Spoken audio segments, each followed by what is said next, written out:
birthday in my family, one of the children this week, over the weekend, and I was like, already? How did he get to be 14? How did that happen? Like, what? No ways. I mean, geesh, I remember being 14, and now he's how did this happen? Anyway, that's what we're doing over the weekend. Sort of a moment to celebrate, but also you think to yourself, wow, geesh, how did that happen so fast? Just brought him home the other day.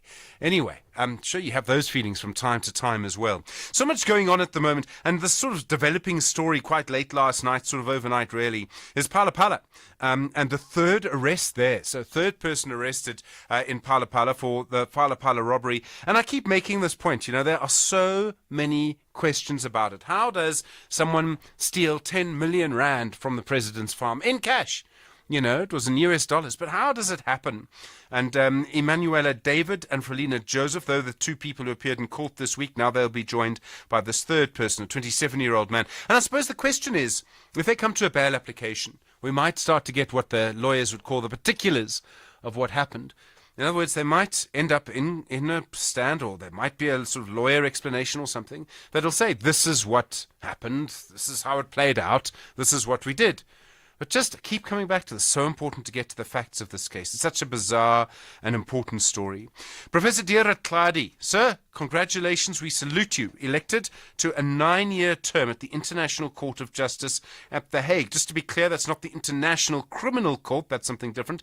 This is the International Court of Justice. They tend to settle disputes between countries. So say, for example, and you want to know, you think that's not important? Wow. Look at some of the border disputes that we've seen. You want to look at what's happening with China and other countries in the sort of South China Sea.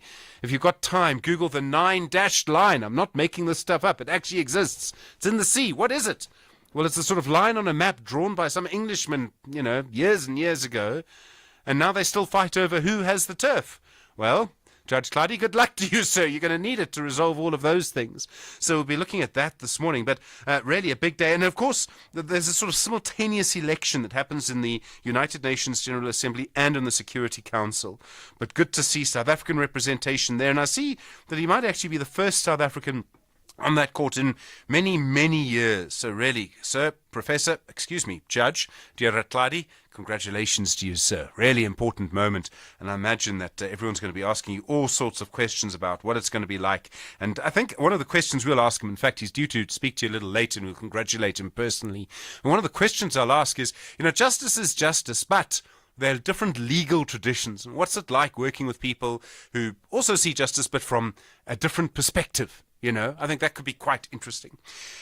In the Middle East, and I mean, my heart sort of sinks when I start to talk about Gaza. But I think quite importantly, the US last night saying that Israel had agreed to what they call daily 4-hour pauses in the fighting. So every day at the same time, Israel will stop the bombardment for 4 hours. Israel says that they're tactical, localized pauses. Once again, we're back to this, Is it a ceasefire? Is it a humanitarian pause? All of these phrases have meanings and they mean similar things but different things. And yesterday, 80,000 Palestinians walked down the highway carrying whatever they can carry, often their children, and walked down the highway from their homes to try and find some safety, not even knowing what they're going to find when they get there, just hoping that the UN or someone is able to provide them with some shelter. The day before, on Wednesday, 50,000 people did it. Now just think about this for a minute. I made the point, this is what we saw in World War I. This is what we've seen, in history, people fleeing war. And here we are in the 21st century, and this is what's happening. And the numbers, again, the scoreboard, I hate the scoreboard, but 10,790 Palestinians dead this morning. That's my understanding since this started. And the figure that actually I don't even want to mention is that 4,412 of them are children, 2,918 a woman. And of course, we mustn't forget 1,400 Israelis were killed in those Hamas attacks that led to this phase in the fighting. But just, your heart sinks. So, yeah. There's another sort of story developing, and we spoke about this a little bit yesterday, but it's about our police, and we've been talking a bit about crime. We'll talk about corruption later. But do you remember the story in the Randburg Magistrates Court? 2 witnesses were shot dead on Wednesday as they were about to testify against 4 police officers. And they were accused, the 4 police officers are accused of grievous bodily harm, accused of torture. I went to go and find the details. I mean, you've got people strapped to tables and waterboarding. I mean, just awful, right? That was the claim. Now, these 4 police officers, we now understand, are being treated as suspects. They're the people, it seems, involved in the murder of these 2 witnesses just before they were due to testify against them. I mean, it's just incredible. I mean, and we see this all the time. You know, Mzansi is a movie. But this is just the worst thing. And we need to get to the bottom of this. And I'm hoping that the NPA and the court and the judges and everyone are able to get to the bottom of what actually happened. And then sort of tied to that, I mean, slightly different, but sort of related. You know, remember the VIP protection unit and the people who beat up. I mean, there can be no doubt of this. Let's not mess around. We've seen the video. This is Paul Mashatile's detail. He wasn't there when it happened, of course, the deputy president. But these are the people who beat up those motorists on the N1 in Gauteng. They appeared, the eight men, and they actually removed their masks for the first time yesterday. So you could actually see them in court yesterday. And that trial postponed until May. November, December, January, February, March, April, May. 6 months from now.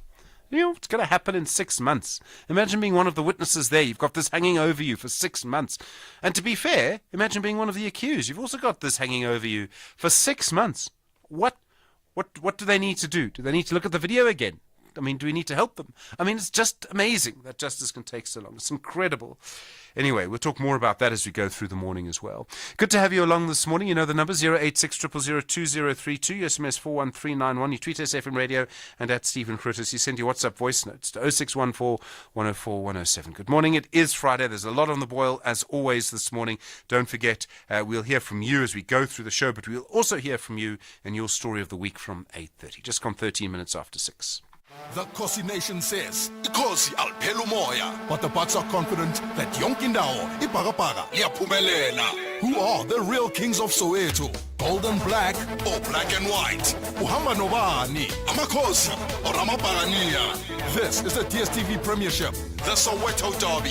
Kaizer Chiefs versus Orlando Pirates on Saturday, 11 November at 2:30 p.m. Live on SABC1 and SABC radio stations. Also available on SABC Plus and SABCSport.com. Hashtag We Love It Here. Brought to you by SABC Sport. For the love of the game.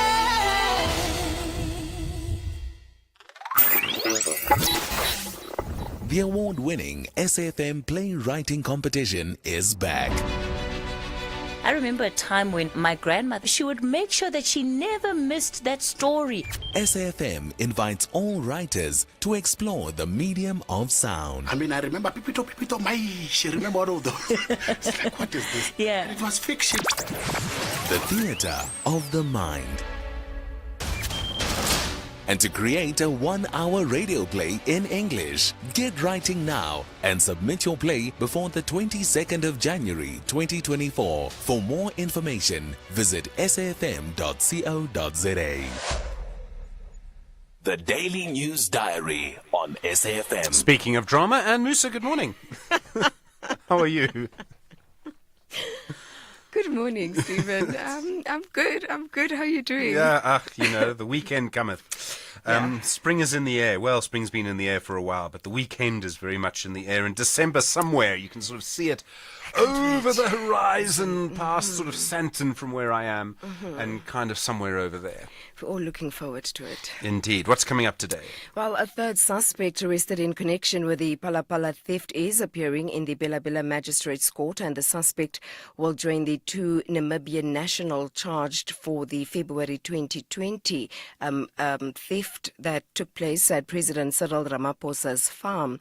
And the farm's former domestic worker and also her co-accused, Emmanuela David. So they will be making their second appearance in court today. And this is, I'm sorry to interrupt, Dan. I just hope that we get some more information about what happened. This is the first time that we'll actually see or hear from any of the people involved in what happened. Very true. So hopefully we will get. Yeah, let's We're see how it trusting goes. that. We're going to trust the process. The former ANC chair, John Block, is back in the Northern Cape High Court today, this time on a matter related to his application for remission of his sentence, and he was jailed in 2018 for corruption that was linked to the office leases for government departments at inflated prices. And earlier this year, he was also charged with alleged tender fraud that's related to the construction of the Kimberley Mental Hospital that was built at a cost of over 2 billion rand. We know he also has a defamation lawsuit against him that was brought by the former Judge President of the High Court, Frans Gomo. And then in Pretoria, the High Court, there's closing arguments into the murder trial of the 3 accused charged with the murder of 4 Sibati family members at Magau, and one of them is a relative of the deceased members, and the 22-year-old woman is alleged to being the mastermind of her parents' and siblings' murders. On any hot conditions, temperatures of 40 degrees Celsius and above are expected in the Khai Ma municipality in the Northern Cape and in the Prince Albert and Oudtshoorn municipalities in the Western Cape. So very hot in that area today. Tshwane today, partly cloudy, 15 and 29. Johannesburg, partly cloudy, 14 and 27. Vereeniging, partly cloudy, 15 and 29. It's Afghanistan. I mean, it matters and it doesn't, but it's also really important. Yes, well said. That's how it is. And that's how the Proteas are taking it. This is the Cricket World Cup encounter in Ahmedabad today. The Proteas will take on Afghanistan. It is a dead rubber, and the Proteas already qualified for next week's semi-final, but the team is ready to take on. Here's the Proteas player. He's the middle order batter, David Miller. I don't think any international game is kind of a weird game. I think for us it's just continuing what we've really done in this World Cup, and just nailing down on areas that we want to improve on from the previous game. And it's a great opportunity to showcase what we can do and get some momentum into that semi. More cricket now. New Zealand's all but sealed a World Cup semi-final spot with an easy 5-wicket win over Sri Lanka in Bengaluru. Trent Bolt took 3 key wickets to rattle the Sri Lankans after New Zealand elected to field first and bowled out the opposition for 171 in 46.4 overs. New Zealand, who have been runners-up in the previous 2 World Cups, have an edge over India in the tournament matchups with a 5-4 advantage. Here's Trent Bolt.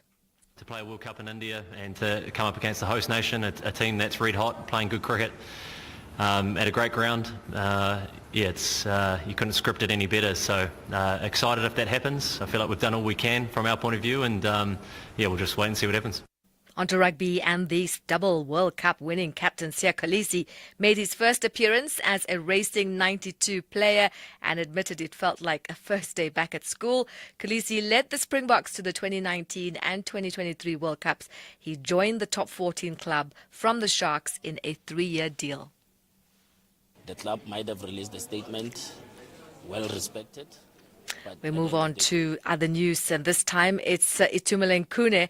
The legend has been asked whether he'll be up for retirement, considering he's now in his 20th season with Amakosi, having been promoted to the 2003-2004 season under the late Ted Dimitro. Now, he's only featured in 4 matches for the club this season and has conceded in all 3 games. Itumeleng Khune says the decision that he's retiring might have to be reviewed. The club might have released a statement, well respected, but at the end of the day, I'm competing, I've been playing, and it will depend on my performances. And come end of the season, we will look at the stats, we will look at what I can still contribute going forward, and that's when they can make yet another decision. Because in the past, goalkeepers and players have retired. They had to come out of retirement to come back and compete again. So it's not different because I'm still playing and I want to continue competing going forward.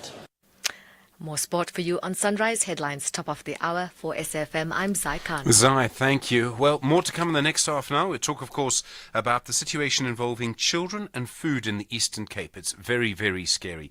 You're with SFM leading the conversation. No load shedding now. Stage 2 forecast later, but Eskom will probably have an update as we go this afternoon at 6:30. Good morning. In the headlines, the Deputy President Paul Mashatile says he's satisfied with the crime-fighting operations that the SAPS has launched. He was answering oral questions in the National Assembly yesterday. The third suspect arrested yesterday in connection with a burglary at President Cyril Ramaphosa's Palapala farm in Bela-Bela and Limpopo will appear in the local magistrates court along two accused today. And surgeons at New York University say they've carried out the world's first complete eye transplant. Aaron James underwent 21 hours of surgery in an operation in which half his face was replaced. I'll have details on these and other stories at 7. SAFM, guiding you through the rush hour traffic. Good morning. Quite a delay on Joburg's N1 running north. There's been a crash just by the main road bridge. That is just after the Winnie Mandela exit to four-way. So coming through from Malabongwe, driving is pretty heavily backed up as you approach that scene. There's some mist earlier this morning on the Ekurhuleni side. Just be cautious of that as you drive along the N12 and other associated routes, sort of Benoni, Pitfontein areas where it was thick. The N1 south in Pretoria just starting to build towards the R21 traffic restrictions. Traffic pushing back already to Rigel Avenue. Durban, the N3, a stationary truck just after Cliffdale to watch out for. Bit of traffic already jamming through Spaghetti Junction, N2, onto the N3, into those roadworks looking slow. Cape Town, maybe a little bit lighter traffic volumes this morning, but we are building up on the N2 inbound. It's looking okay coming from Khayelitsha, but you'll hit some traffic slowing between the airport and the Jan Smuts Drive exit into the Athlone area. Rob Byrne, SAFM Traffic. The business update on SAFM. Ray McClarker, good morning. Good morning. Hi there. Asian markets, US markets, how are they looking? Well, both markets are down across the board. Investors are responding negatively to a warning by U.S. Central Bank Chair Jerome Powell that interest rates may have to increase further because inflation remains high. Powell says he is not confident that the U.S. Central Bank has done enough to bring inflation down, so investors do not like the prospect of more interest rate increases. In U.S. markets, Nasdaq, Dow Jones, and S&P futures are each down 0.1%. In Asian markets, Hong Kong's Hang Seng is down 1.6%, Japan's Nikkei is down 0.7%, and China's Shanghai Composite is also down 0.5%, and the dollar to the rand is 18.66. And then our mining and manufacturing, our output dropped in September. Yeah, the economy's performance in South Africa during the third quarter looks quite gloomy. The productivity of mining and manufacturing sectors came in weaker during September. According to Statistics South Africa, mining production fell by 1.9% in September compared to a year ago, and manufacturing activity during the same period also fell by 4.3%. The productivity of mines and factories are being hobbled by Eskom blackouts, a weak economy, and low global demand for goods manufactured in South Africa. And mining and manufacturing are important and productive sectors of the economy, and their decline does not spell good news for the economy. And Truworths expects shoppers in South Africa to remain under pressure, well, until the economy picks up. Thanks, Truworths. I didn't know that. Yeah, and Truworths sold 8% fewer items in South Africa during the 17 weeks ending October this year. Truworths says cash-strapped consumers continue to cut back on their spending, especially on clothing. 70% of Truworths customers in South Africa buy goods on credit, and Truworths says the economy needs to grow and more jobs must be created for retail sales to recover and grow. Ray McClarker, thank you. Ray, of course, back with us in an hour's time. More business news through the day here on SAFM. 25 minutes Africa now. Update on SAFM Sunrise. A continental overview of current African affairs. To 7. Sipho Mantula, good morning. Stefan, refreshing morning and Jumbo Africa to the listeners. How important is this, eh? Our candidate, Professor Dira Tladi, elected as a judge to the International Court of Justice. Stephen, this is very important because one has to look that this is the son of Harankua from the Northwest Province. Stephen, this is not for the first time. He has been involved in the international legal system or as a special advisor to our Foreign Affairs Minister between 2014 and 2018. He has also dealt with what we called dispute mediation. As we were talking earlier, there was a mediation of Lake Malawi, which he was a legal advisor to former President Thabo Mbeki, Chisano, and Mogai. The crisis that we always talk about on this show, Stephen, of the great Ethiopia Renaissance Dam, he has been a legal expert in that trilateral engagement between Egypt, Ethiopia, and Sudan. The crisis in Lesotho, he has been involved. So one can look at that. This is very important for us. More so, this was a nomination done by Cabinet as early as May this year. And at the same time, Stephen, we know that we had many people like John Dugard, Yasmin Suka, you can mention Richard, who have been there in the international system. But this makes a black South African young man who was born in 1975, Stephen, to become one of the judges in that court. This is not ICC, by the way, Stephen. It's International Court of Justice. It's what we call a judicial organ of the UN system. Well, we're due to speak to him in a little while, Sipho. I'm looking forward to that conversation. In Kenya, the president there, William Ruto, defending his tough economic measures. He had a State of the Nation address. Stephen, he had a State of the Nation where he raised that for Kenya, there were challenges that he had to cut the cost on many things, including government ministers in terms of traveling, the wasteful expenditure that he was raising. This was the first sona of William Ruto yesterday, Stephen. And coincidentally, you know that the president of EFF, Julius Malema, was on the other side saying that William Ruto has failed actually for the promises he made to the Kenyans when he ran for office. So one can look that there was a sona. There was a member of opposition party from this country in Kenya challenging Ruto actually, Stephen, on his promises that he has done in Kenya so far since 2022 to 2023. And then the situation in Burundi, prosecutors there, they want a life sentence in prison against the expelled Prime Minister. This is the Prime Minister Bunyoni Stephen who they are pushing this because remember between 2020 and 2022 President Evariste fired him, Stephen, because there was an issue of a coup plot that this Prime Minister was working on to overthrow the President Evaristo, and this has pushed the government and the prosecutors at the Supreme Court to be pushing for his life sentence. Others are saying maybe a fine or maybe a sentence that will be out of prison, but others are saying that he was in the cabal with other generals to overthrow the current sitting president of Burundi, Bujumbura. And then news this week about John Carney, given an Order of the British Empire for his exceptional contribution to drama. Stephen, this comes from King Charles III, actually recognizing Babukani for his dedication to the dramatic arts, and at the same time raising, you will recall that John Carney has already been given the order of Ikamanga, the Lifetime Achievement Award from our Film and Television Awards. He has done a lot, Stephen. Even our Minister of Sports and Arts and Culture, Zikodwa, sending his message to say that he has contributed to the space of arts and culture in this country. We know, Stephen, even SAFM is doing every dramas on radio. It will be an interesting inspiration for our listeners who want to go into drama, into radio as well. And then on this day, 10th of November 2000. 23 years, Stephen. He was a prime minister. The other one was the president. We are talking of the Matanzimas, Stephen.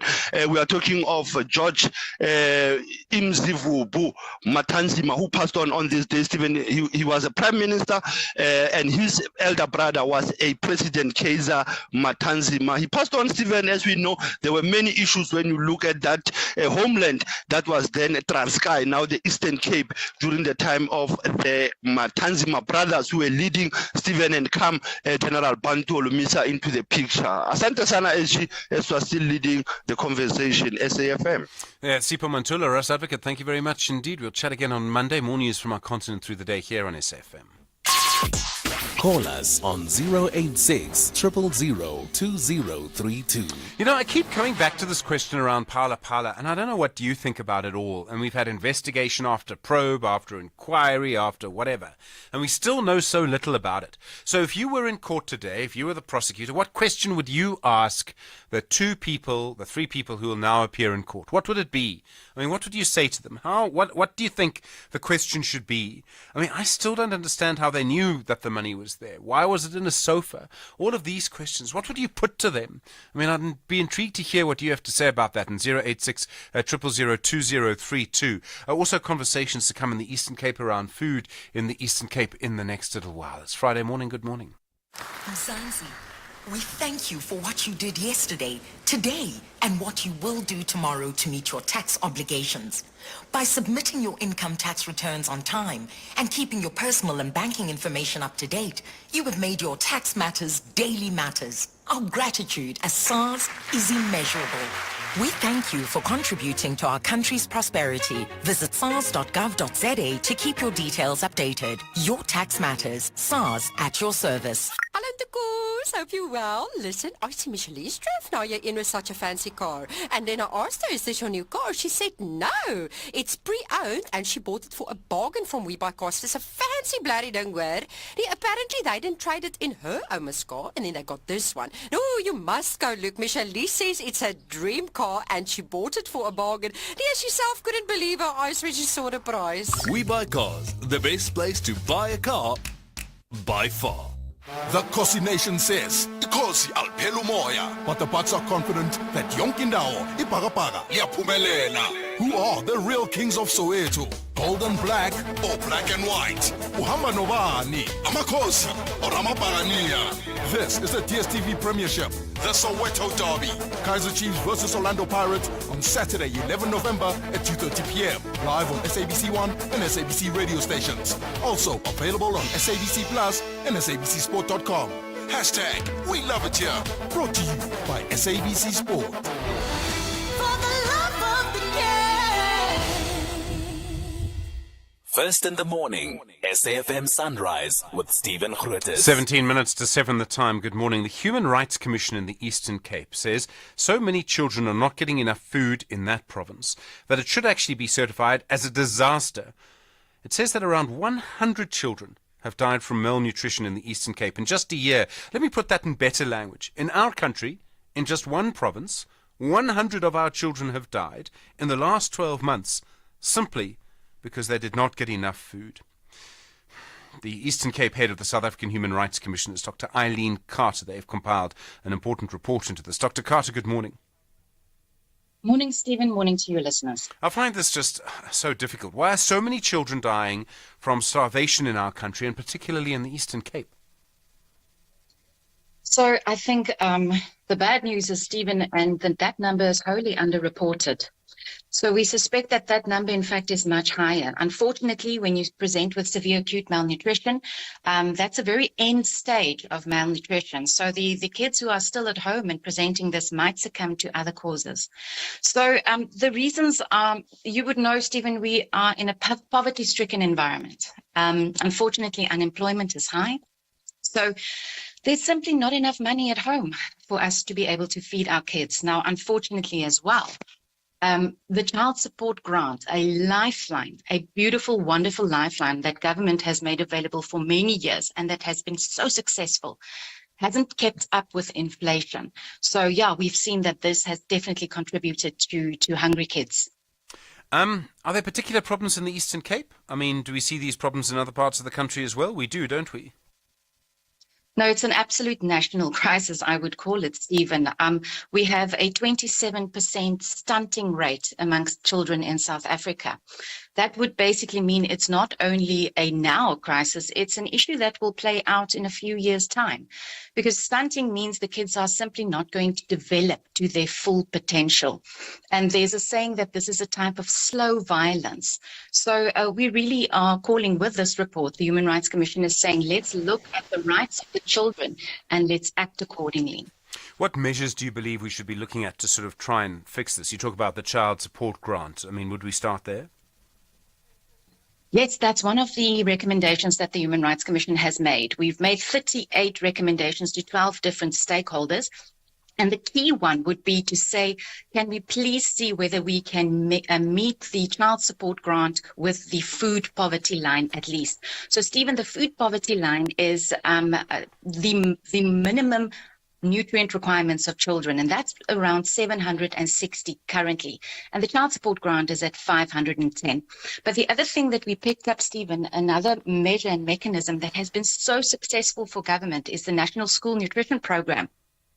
That means children get one meal at least a day at school. But you would know that that would also only be for qualifying children who are in school. So the 0 to 5 cohort are unfortunately missing out on that meal. So our proposal is also, if we cannot have the child support grant be increased immediately to meet the food poverty line, can we please look at the 0 to 5 cohort and prioritize them now? Dr. Eileen Carter, thank you. Eastern Cape head of the South African Human Rights Commission with SAFM. Paula Proudlock is a senior researcher at the Children's Institute at the University of Cape Town. Paula, good morning to you. How important is it to get more food to these younger children, children under the age of 5, children not yet in formal schooling? Good morning, Stephen, and good morning, Eileen, if you're still there. The under 5s is the group that we should be prioritizing because they're not getting the school nutrition program, and most of them are not also being subsidized through the ECD subsidy.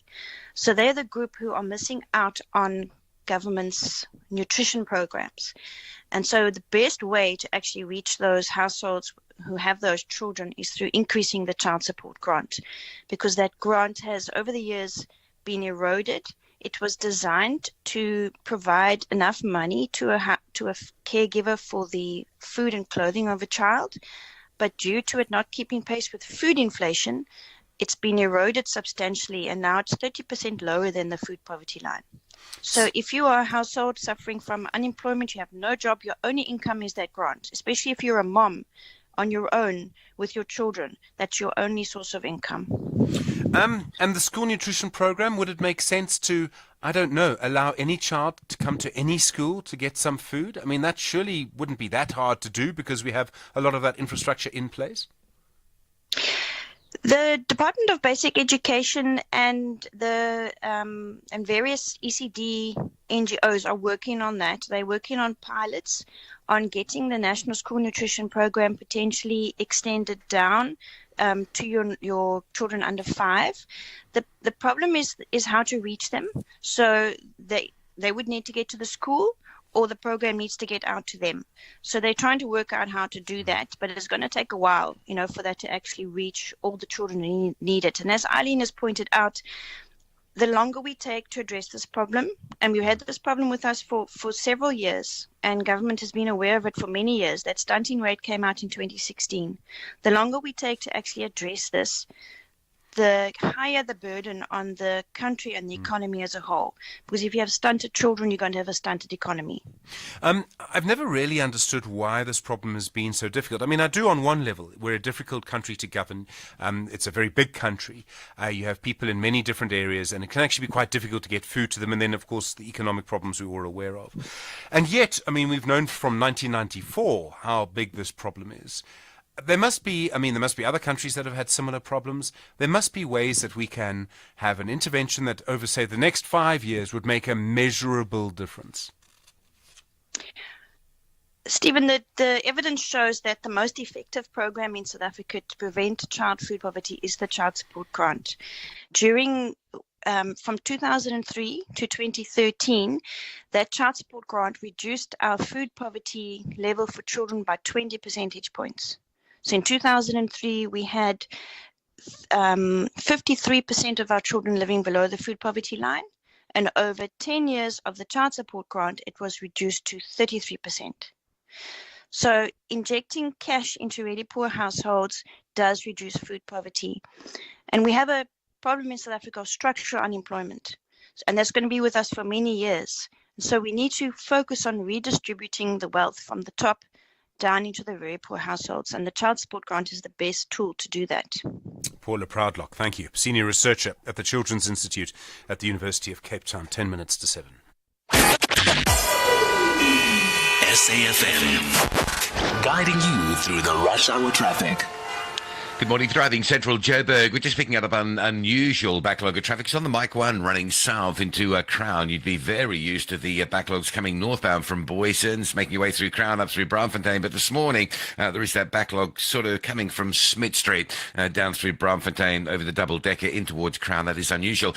Big delays on the M1 North. The truck has crashed just after the Winnie Mandela exit to Four Ways. That truck up by the main road bridge sort of area. It's had a diesel spillage as well, so 2 lanes on the right are closed.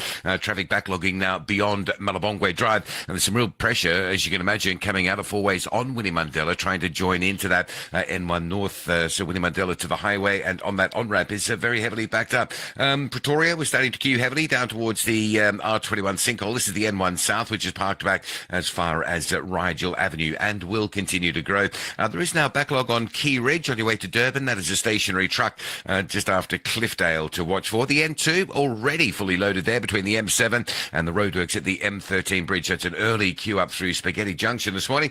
Cape Town Marine Drive just starting to push back onto the West Coast Road back to Sunningdale. That's as you exit that region down towards Dolphin Beach, and Malabongwe already back past the bend onto Sandown Road at Rivergate as you line up towards the N7 highway. Rob Byrne, SAFM Traffic. Feel safe this holiday season. Secure your home with Trelidor. Call 0861 Trelidor now and get a quote within 24 hours. Our security experts are on standby at over 50 franchises across South Africa. So call today or visit trelidor.co.za. Trelidor, the ultimate crime barrier. Ford is turning 100, and there's never been a better time to buy a brand new Ford. We're giving away 100 vouchers worth an amazing 50,000 Rand each, and the sensational grand prize of us paying for one lucky winner's Ford. It's the celebration of the century. Visit a Ford dealer, buy a new Ford, and win. TNCs apply.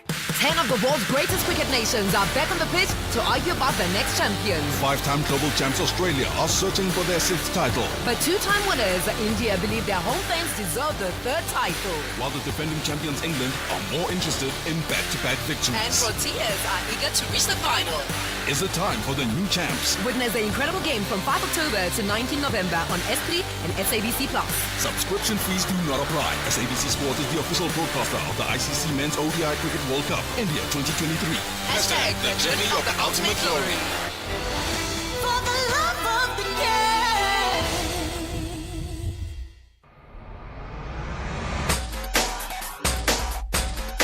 SAFM 104 to 107. Nationwide. 7 minutes to 7. Good morning. The news agency Reuters now reporting that senior government officials have confirmed to it that our country will miss out what are described as our binding 2030 carbon emissions targets under the Paris Agreement. We're currently the 11th biggest greenhouse gas polluter. You know, all the arguments we've seen around coal-fired power plants. Those 3 units at Medupi are currently polluting beyond what the law normally allows because the chimney system is not working properly. Professor Tafadzwa Mabaudi is a climate change expert. He's also a food systems expert at the International Water Management Institute. Professor Mabaudi, good morning and thanks for your time this morning. Good morning, Stephen, and thanks for having me. If we miss these targets, it's because we're still putting too much pollution in the air. How badly are we polluting at the moment? What impact is our pollution actually having on the climate? So South Africa is, one of the 15 biggest emitters currently in the world, and the biggest in Africa as a whole. And we had committed to reduce our emissions to between 350 to 405 million metric tons of carbon dioxide, but we are not really on target. Mostly because we've kept our coal thermal power stations online, and we are recommissioning old ones. And the current power deficit and crisis in the country is really shifting our focus away from decommissioning these coal power plants and even extending their life cycle. So it has implications because we are the biggest polluter on the continent. We are one of the 15 biggest polluters globally, and missing our targets has serious implications in terms of our commitments towards climate change. In the Paris Climate Agreement, it seems there's this word binding, which means you have to do it. And then we have to meet these targets. They're binding targets, and we're not going to meet these targets. So what's the consequence of that? Well, there's no legal consequence per se. They are binding in terms, they are nationally determined contributions where each country commits to say this is what we are going to do in terms of climate change, cutting our emissions and so forth. But globally, you see that there's a trend where most countries are now edging towards missing these commitments. The UK Prime Minister has recently changed their targets on zero carbon emissions. Across Europe, they've been recommissioning old coal power stations because of the energy crisis resulting from the Ukraine-Russia conflict. So you can see a lot of the world, because of the ongoing crisis and energy situation, is going to miss these targets. And it's likely going to be a situation where, again, people reconvene to reset the targets, make new commitments. So whilst people can negotiate new commitments and shift dates and timelines, the planet as a whole does not have that same luxury of shifting dates and timelines because of the realities of climate change that are being experienced globally. And I think this year we have really experienced a lot of climate-related disasters which have brought these issues to the fore and highlighted the urgency of dealing with climate change as well as curtailing fossil fuel-based emissions. And just to understand this, okay, so we're what's often called a sort of middle-income country. Do we pollute more than other countries with our population? So is there more pollution per each South African than there is more pollution than per each people from other countries? Yeah, generally that is. Our pollution per capita is very high.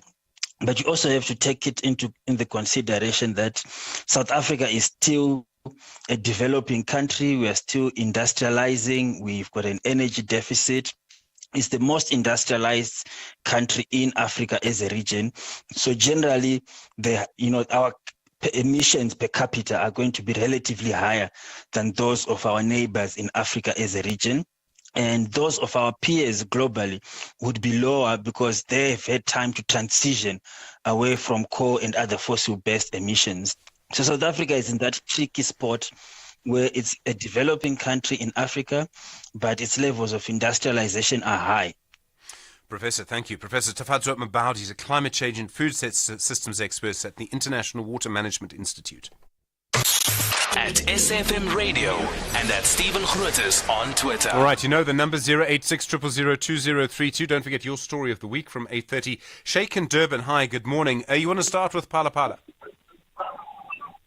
Hello. Hello, Sheikh, you're on the radio. Go for it. Good morning, Stephen. Good morning to the listeners. Good morning to your team. Just the Pala Pala issue. It's surprising that when this whole issue came out and we heard it on radio, and there was nobody that was charged.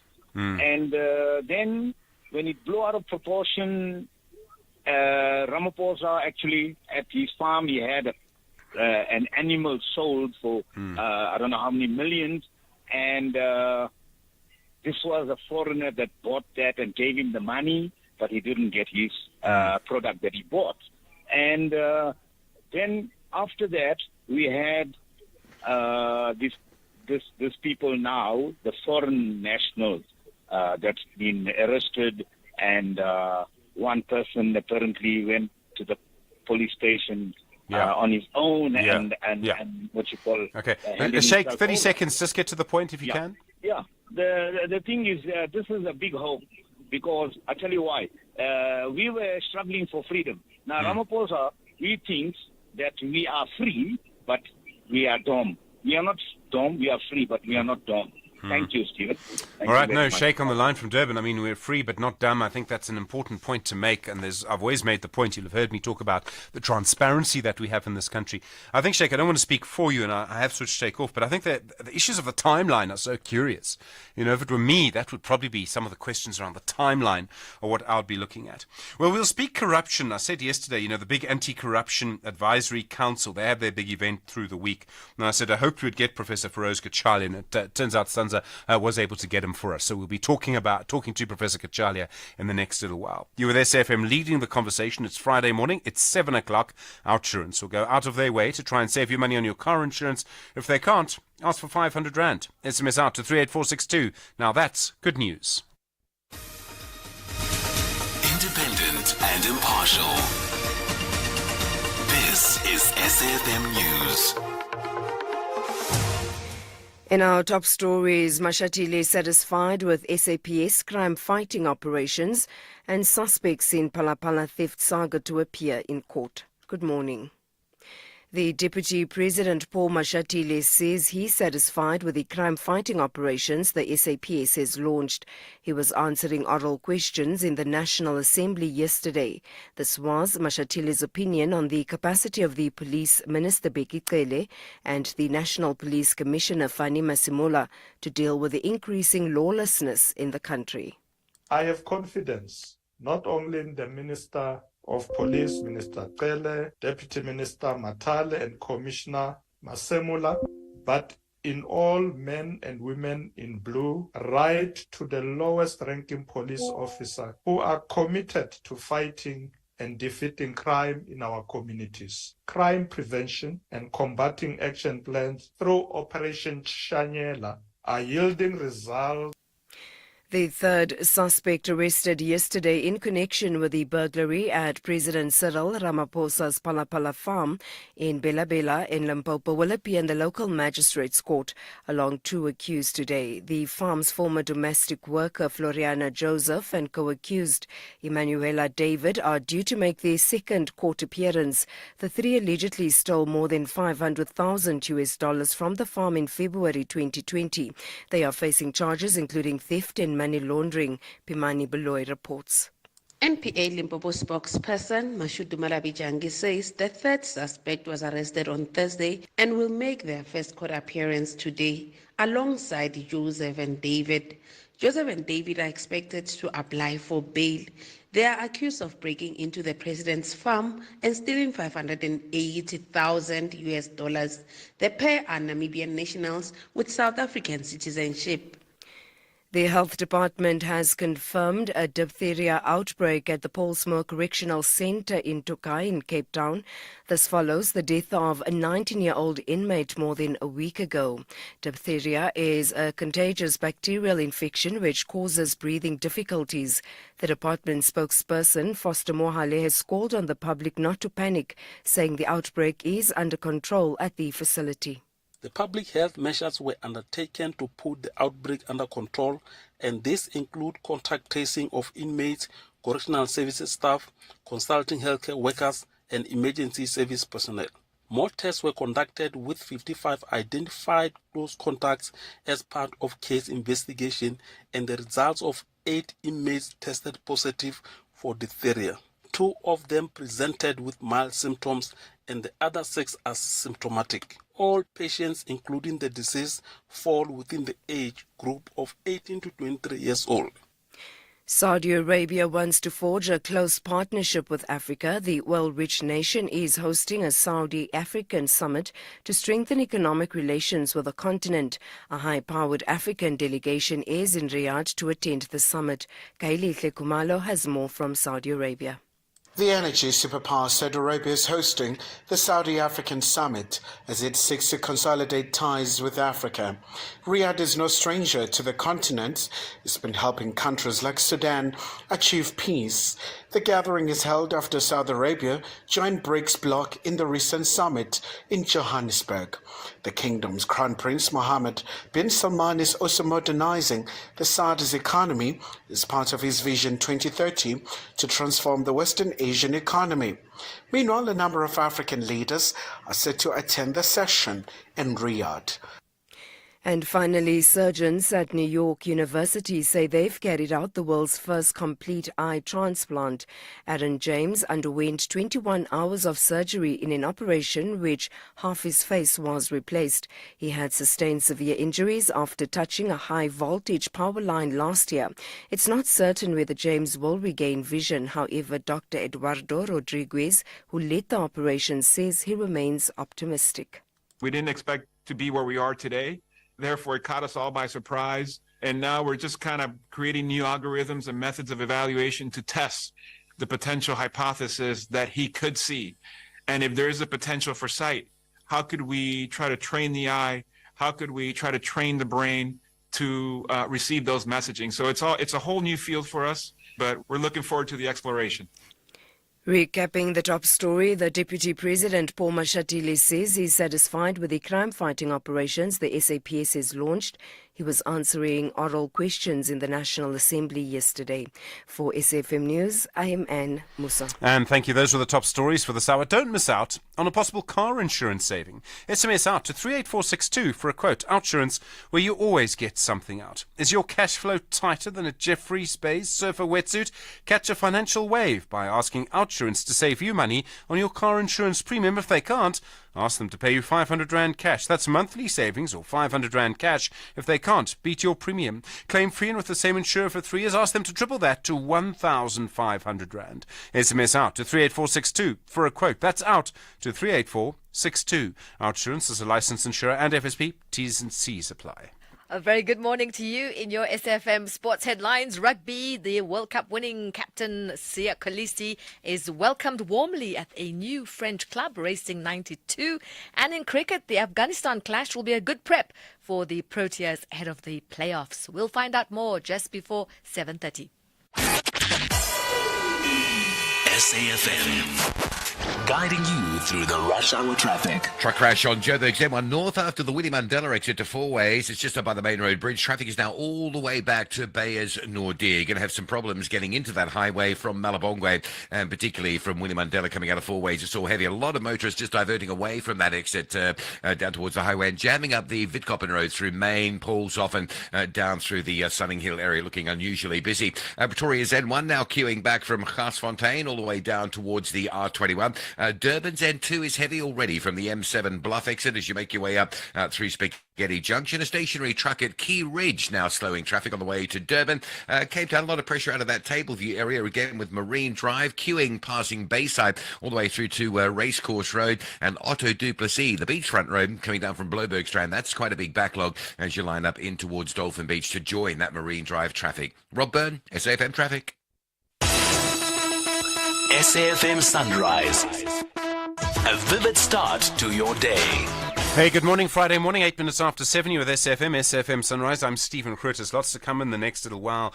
We've been hearing a lot about corruption. We'll put some questions to the sort of chair of the National Anti-Corruption Advisory Council. I don't think I've got those words necessarily in the right order. Here we are, the Anti-Corruption Advisory Council. There you go. Well done, Stephen. It's not like you paid to talk for a living. We'll speak to that chair of that organisation, Professor Feroz Kachalia, in a moment. We'll talk a bit more about the medium-term budget policy statement. And I think this is important because you kind of want to know what's going to happen. We were talking a moment ago about children not getting enough food in the Eastern Cape. And the budget's important. The medium-term budget policy is important. We'll talk more about that in a moment. And then I'm really looking forward to this for some reason today. I think just because there's so many different issues that we can talk about. But your story of the week from 8:30, please. You know the number 086 000 2032. Be really intrigued to hear what you think is the biggest story of the week. I mean, I keep thinking of sort of corruption. I think Pala is a big story. I think there's been developments in Senzo. I think there have been other stories that we just didn't get to on the show. You can bring those up too. And then also the Middle East, of course, the situation in Gaza. There's so many different stories to choose from. Good morning, Friday morning, 9 after 7. Borussia Mönchengladbach knows that only a win will make their plan to get to the top half a success. But VfL Wolfsburg's game plan is to grab victory away from home to cement their top half position. This is the Bundesliga, football as it's meant to be. Catch the exciting clash between Borussia Mönchengladbach and VfL Wolfsburg this Friday, 10 November at 9:30 p.m. Live on SABC Sport on TTT Channel 4. Also available on SABC Plus and SABCSport.com. Hashtag We Love It Here. Brought to you by SABC Sport. For the love of the game.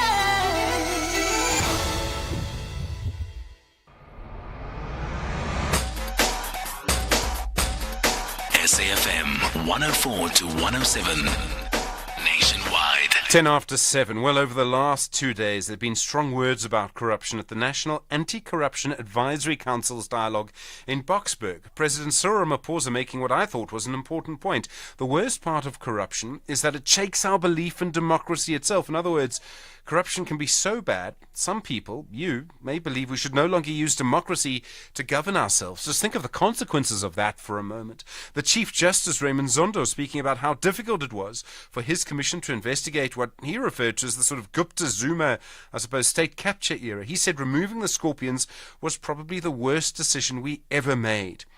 Well, the chair of the National Anti-Corruption Advisory Council, who was hosting the event over the last 2 days, is Professor Feroz Kachalia, and he joins you now. Professor Kachalia, good morning to you, sir. I know it's been a busy week for you, so thank you for joining us, and good morning.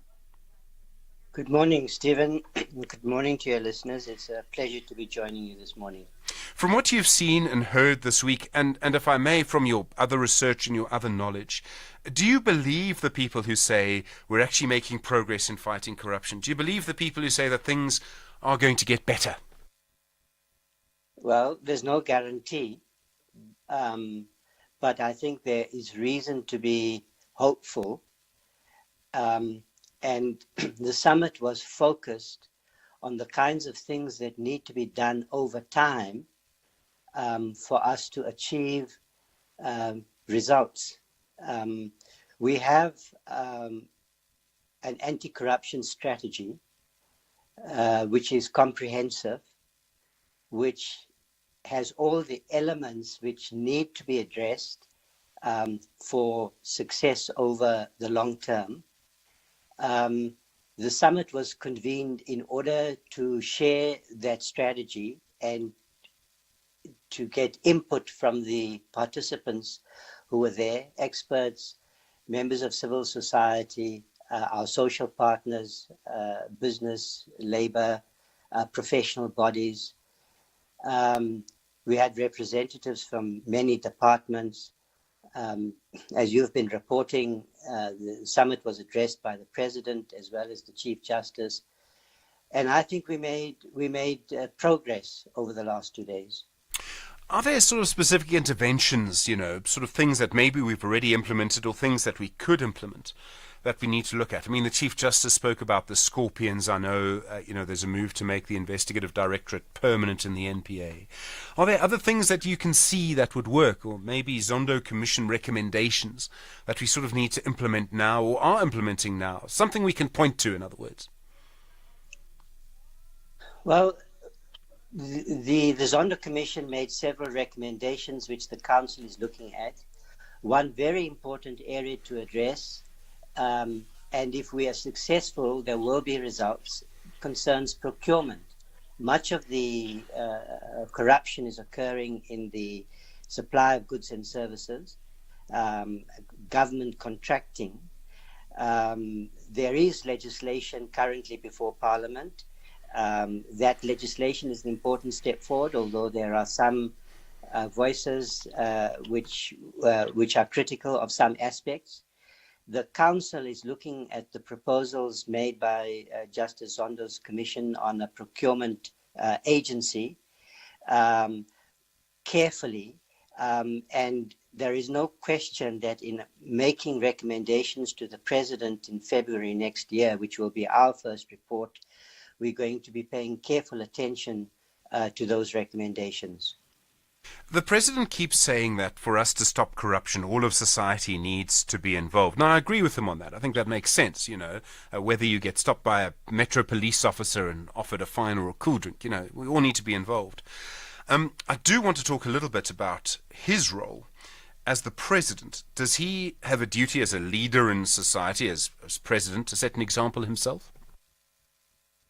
Yes, of course. I think political leadership from the top, not only by the President, but by ministers, MECs, mayors, and of course, all those who are elected to serve our people, need to be unimpeachable.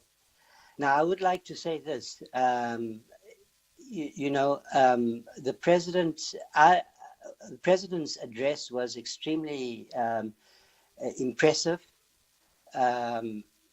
he showed a deep grasp of the issues, and that he is paying attention to what's being done. I think that the council is getting support from the president, and that is something to be appreciated. I think that's important, and people will be pleased to hear that. And I need to ask you what I think may be a difficult question, but I have to make this point. The president who keeps saying we must all fight corruption. So President Ramaphosa has a person in his government, and let me use a very clear example because I think it's quite a simple example. The Deputy Minister for Water Affairs and Sanitation, David Mahlobo. The Zondo Commission says the evidence shows he was taking cash from the State Security Agency when he was State Security Minister. And that's a very clear finding to my mind. And yet this person, David Mahlobo, is still in this president's government. So let me put the question quite sort of clearly. Does the president have a duty to set an example for all of society to act against corruption, to act against David Mahlobo, and frankly, to remove him? Does the president have a duty to say, I, as a president, will not have a person with a finding like this in my government? Whenever situations like this arise, there are going to be such questions, the ones that you're putting to me, to Stephen. But I have to keep my eye on the ball. This council has been appointed to advise the president on the implementation of a long-term strategy, which includes such questions as the one you asked me about procurement. We are going to be recommending, for instance, the establishment of a new anti-corruption agency, but we are examining what its powers and functions should be and what its resources should be, which is a complex task. Now, I'll make this point. I think in this long-term battle to win against corruption, we've got to keep our eyes on the ball. There are going to be situations in which where the disappointment and the distrust is reinforced, such as the ones that you are pointing to. There are going to be wins and losses. There are going to be moments of disillusionment. But I think that if we adopt this all-society, all-government approach, which focuses not only on law enforcement, which is very important, but also on prevention, on behavior change, on the mobilization of society to become a part of this process, we are likely to achieve incremental success over the long term. Now, I can't, it's not my job to, because I'm not a politician, at least not at the moment. It's not my job to respond to specific instances like the one that you're pointing to, because that's not going to be helpful from my point of view. I'm focused on the job that at hand, and with determination, with focus, I think that's the correct way for the council to address the challenge that we have.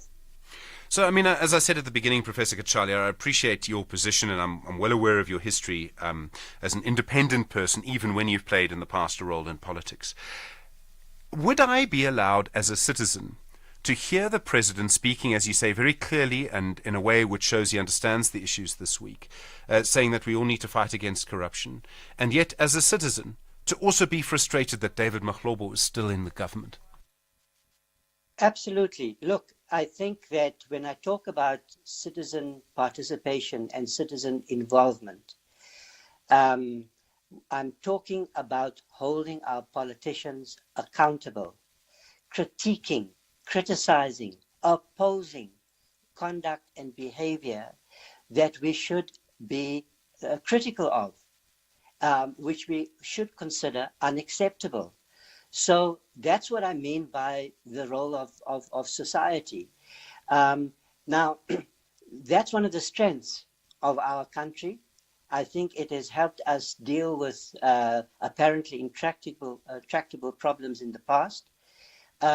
So we want to mobilize those energies, critical voices in the media, intellectual capabilities, expertise, stakeholders like business, like labor, like communities, to be involved in the struggle. And that's the way to keep politicians accountable to our people, and to make a point you were making earlier, to defend and strengthen democracy. There are no quick fixes here. There is no panacea. I'm not promising results. I'm saying let's understand the challenge that we face. It is a serious one. It's a systemic one. There are multiple actors. There are people whose interests are not served by what we're trying to achieve. And I want to keep that focus uppermost in our minds, and that includes critique. The media are doing the correct thing when they point to inconsistencies, when they point to such problems that you're pointing to. Professor, I appreciate the time. Thank you very much indeed. Professor Feroz Kachalia is the chair of the Anti-Corruption Advisory Council. Open the Absa Cash Invest Tracker account and earn the best rates in the market. More than the top 10 money market funds' average returns. Enjoy unmatched advantages at an interest rate of 8.9% per annum. Plus, if you open your account today, you could win your share of 15 million rand in luxury travel experiences for two. Yes, you heard right. A trip for you and your partner. My bank does that. Open yours today in less than 5 minutes on the banking app at your nearest Absa branch, or consult your private banker or call 0860 111 515. Absa is an authorized FSP and a registered credit provider. T's and C's apply. Manchester United are only interested in maximum points to keep their fans delighted. Fernandes, a captain's goal. However, Luton Town FC are not willing to travel back to Kenilworth Road without the valuable 3 points. If it's a Tahitum, listen to that noise. Will the Red Devils seal victory at Old Trafford, or will the Hatters prevail away from home? This is the Premier League. Catch the thrilling encounter between Manchester United and Luton Town FC, the Saturday 11 November at 4 p.m. live on S3. Also available on SABC Plus and SABCSport.com. # we love it here. Brought to you by SABC Sport. For the love of the game.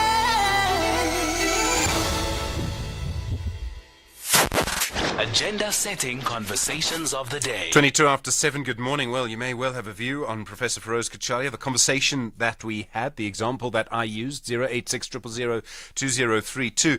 In the meantime, a new analysis of the medium-term budget policy statement, and a suggestion, in fact, that it will hurt some key government services. In other words, will have an impact on the number of nurses and teachers that we have to treat patients and teach children. You heard earlier around the problems we have just getting enough food for children. The analysis actually comes from Professor Michael Sachs, who really used to run the National Treasury Budget Office. He's now an adjunct professor at Wits University. Well, Professor Sachs, good morning. I realize you have a variety of titles, so let me use the one that suggests you're in charge of the Public Economy Project at Wits University. Good morning. Morning, Steve, and morning to the listeners. What impact do you believe this budget, the medium-term budget policy statement, is going to have on public services? And let me use a political phrase. Is this an austerity budget? I think, as you say, austerity is a kind of pejorative political word, but we don't have to get caught up in semantics. I think there are two potential impacts that we need to worry about. The first is that because the medium-term budget policy statement does two things, or the Treasury does two things at this time of year. The first is to set out fiscal policy and budget numbers over the next 3 years. The second is to adjust the budget that was tabled in February, and that is about this year's spending. So when it comes to the adjustment budget, the adjustment of spending, already up until September, many departments across government have been spending far ahead of the targets that had been set out in the February budget. And the adjustment budget has significantly revised down spending on a number of items, in particular capital spending and spending on goods and services. But across many departments, there's a real danger of essentially departments running out of cash before the end of the year and having to abruptly halt their operation. So, The second issue, yeah. Sorry to interrupt. So an example of this would be, and it happens almost annually, is Chris Hani Baragwanath Hospital suddenly doesn't have enough money to buy food for patients. That's the kind of thing we're looking at. I don't want to use a specific example, but exactly, you would find, because, in Gauteng, the procurement system is at the provincial level. So you would find provincial departments of health and education and others essentially running out of cash to conduct their operations. They do have some options then. What essentially is likely to happen, which has been happening in health departments for many years, is that the department then accumulates an accrual. And what that means is they essentially purchase services, in the example you're using, food, but they don't pay for it until the next budget year comes and they have cash again in the bank. So what that means is that they are essentially, instead of borrowing from the capital market to finance a fiscal deficit, they are borrowing from their suppliers, the people who provide them with goods and services. And this might allow them to continue ticking along until the end of the fiscal year. But it does mean it is likely to do enormous damage on the suppliers to the public sector and on the state of the public finance. So the reason all of this has happened, the reasoning that these decisions have been made, as I understand the National Treasury, is that we need to reduce debt and stop our debt from rising. Is it going to do that? I mean, the bigger phrase for that is fiscal consolidation. Is it going to achieve that? I don't really believe that it will achieve that goal. We unfortunately are caught in a vicious cycle here where the fundamental problem is very low rates of economic growth combined with very high interest rates on government debt. Those interest rates on government debt are partly due to the size of or the speed with which debt is accumulating. And so the attempt to slow down the accumulation of debt is I would say, a necessary one. But I would argue that Treasury and government can play a role in softening or slowing down this vicious cycle or accelerating it. And the way we are conducting it at the moment, I think the chances, first of all, the cuts will have a very large impact, a negative impact on economic growth. Secondly, they will disrupt social services and lead to a weakening of the state, which is likely to also exacerbate political divisions in the country and social divisions in the country. And on both of those counts, the outcome may well be even slower growth and even higher interest rates. So this is a vicious cycle, and fiscal policy can either dampen the turning of this cycle or accelerate it. And I think the approach that is being taken now is likely to accelerate it. Professor Michael Sachs, so much more to talk about. Thank you very much indeed. 28 minutes now after 7. This is SAFM Sport with Zai Khan. Zai, good morning. So, Siya Kolisi has held the World Cup aloft twice. Just recently again, led a country in sort of national celebrations, and then says he went back to school. I know, he is, our national hero, Siya Kolisi, has started a new life in Paris with his team, the Top 14 club, Racing 92. Now, he joined the club from the Sharks on a 3-year deal. This is what he had to say. Thank you. It's been an honor for me to be here. I've really enjoyed the first couple of days. The boys have been very welcoming, and all the staff around here has been really good. And Peron, my friends, is not so good. Rendezvous le 26 November à Paris, la Défense Arena. Bravo. Merci beaucoup. Thank you. Cricket action now. The Proteas are taking on Afghanistan in their final round-robin match of the Cricket World Cup in Ahmedabad today. Middle order batter David Miller says they have an eye already on their semi-final against Australia come next Thursday. The Proteas have won their last 4 ODI matches against Australia, including their first round World Cup contest. Miller admitted the 5-time champions will be formidable with the likes of Glenn Maxwell. Seeing a knock like that was really special. You know, he's a X factor match winner. It was inspiring to see no foot movement there and still hitting sixes and fours. And from a game where they were dead and buried. I suppose where the game of cricket is going, you kind of always believe as you go along, you just tick over the balls, get through the overs, and kind of see how it unfolds. And you never know what is possible. So just to keep believing throughout. Soccer now. Burnley striker Lyle Foster taking an indefinite period away from soccer due to mental health issues. The South Africa international is in the care of specialists. He joined Burnley from the Belgian club Westerlo in January, helping the Northwestern team gain promotion to the Premier League. Here's Burnley manager Vincent Kompany. I think we're doing everything we can to get him to a place where he can do what he enjoys doing the most, which is playing football as soon as possible, because that will also affect his mental well-being, hopefully in the future positively again. But at this moment in time, he's one of us and we need to look after our own. And finally, Liverpool suffered their first Europa League defeat of the season, a 3-2 loss at Toulouse. That's a wrap of your sport. We'll have more on Sunrise Headlines, top of the hour. I'm Zai Khan. Zai, thank you. Good morning. In the next half hour, due to speak to Judge Diratladi from the International Court of Justice. We'll talk to him, newly elected just overnight. So you'll hear him in the next little while. You're with SFM leading the conversation. No load shedding now. Stage 2 due later. It's a Friday. There might be an update as we go. Here's Anne Musa. Good morning. In the headlines, the Gauteng Education Department says it has launched an investigation into recent incidents of alleged ill discipline and maladministration at the Hope Learners with Special Educational Needs in Westcliff, Johannesburg. The Deputy President, Paul Mashatile, says he's satisfied with the crime-fighting operations that the SAPS has launched. He was answering oral questions in the National Assembly yesterday.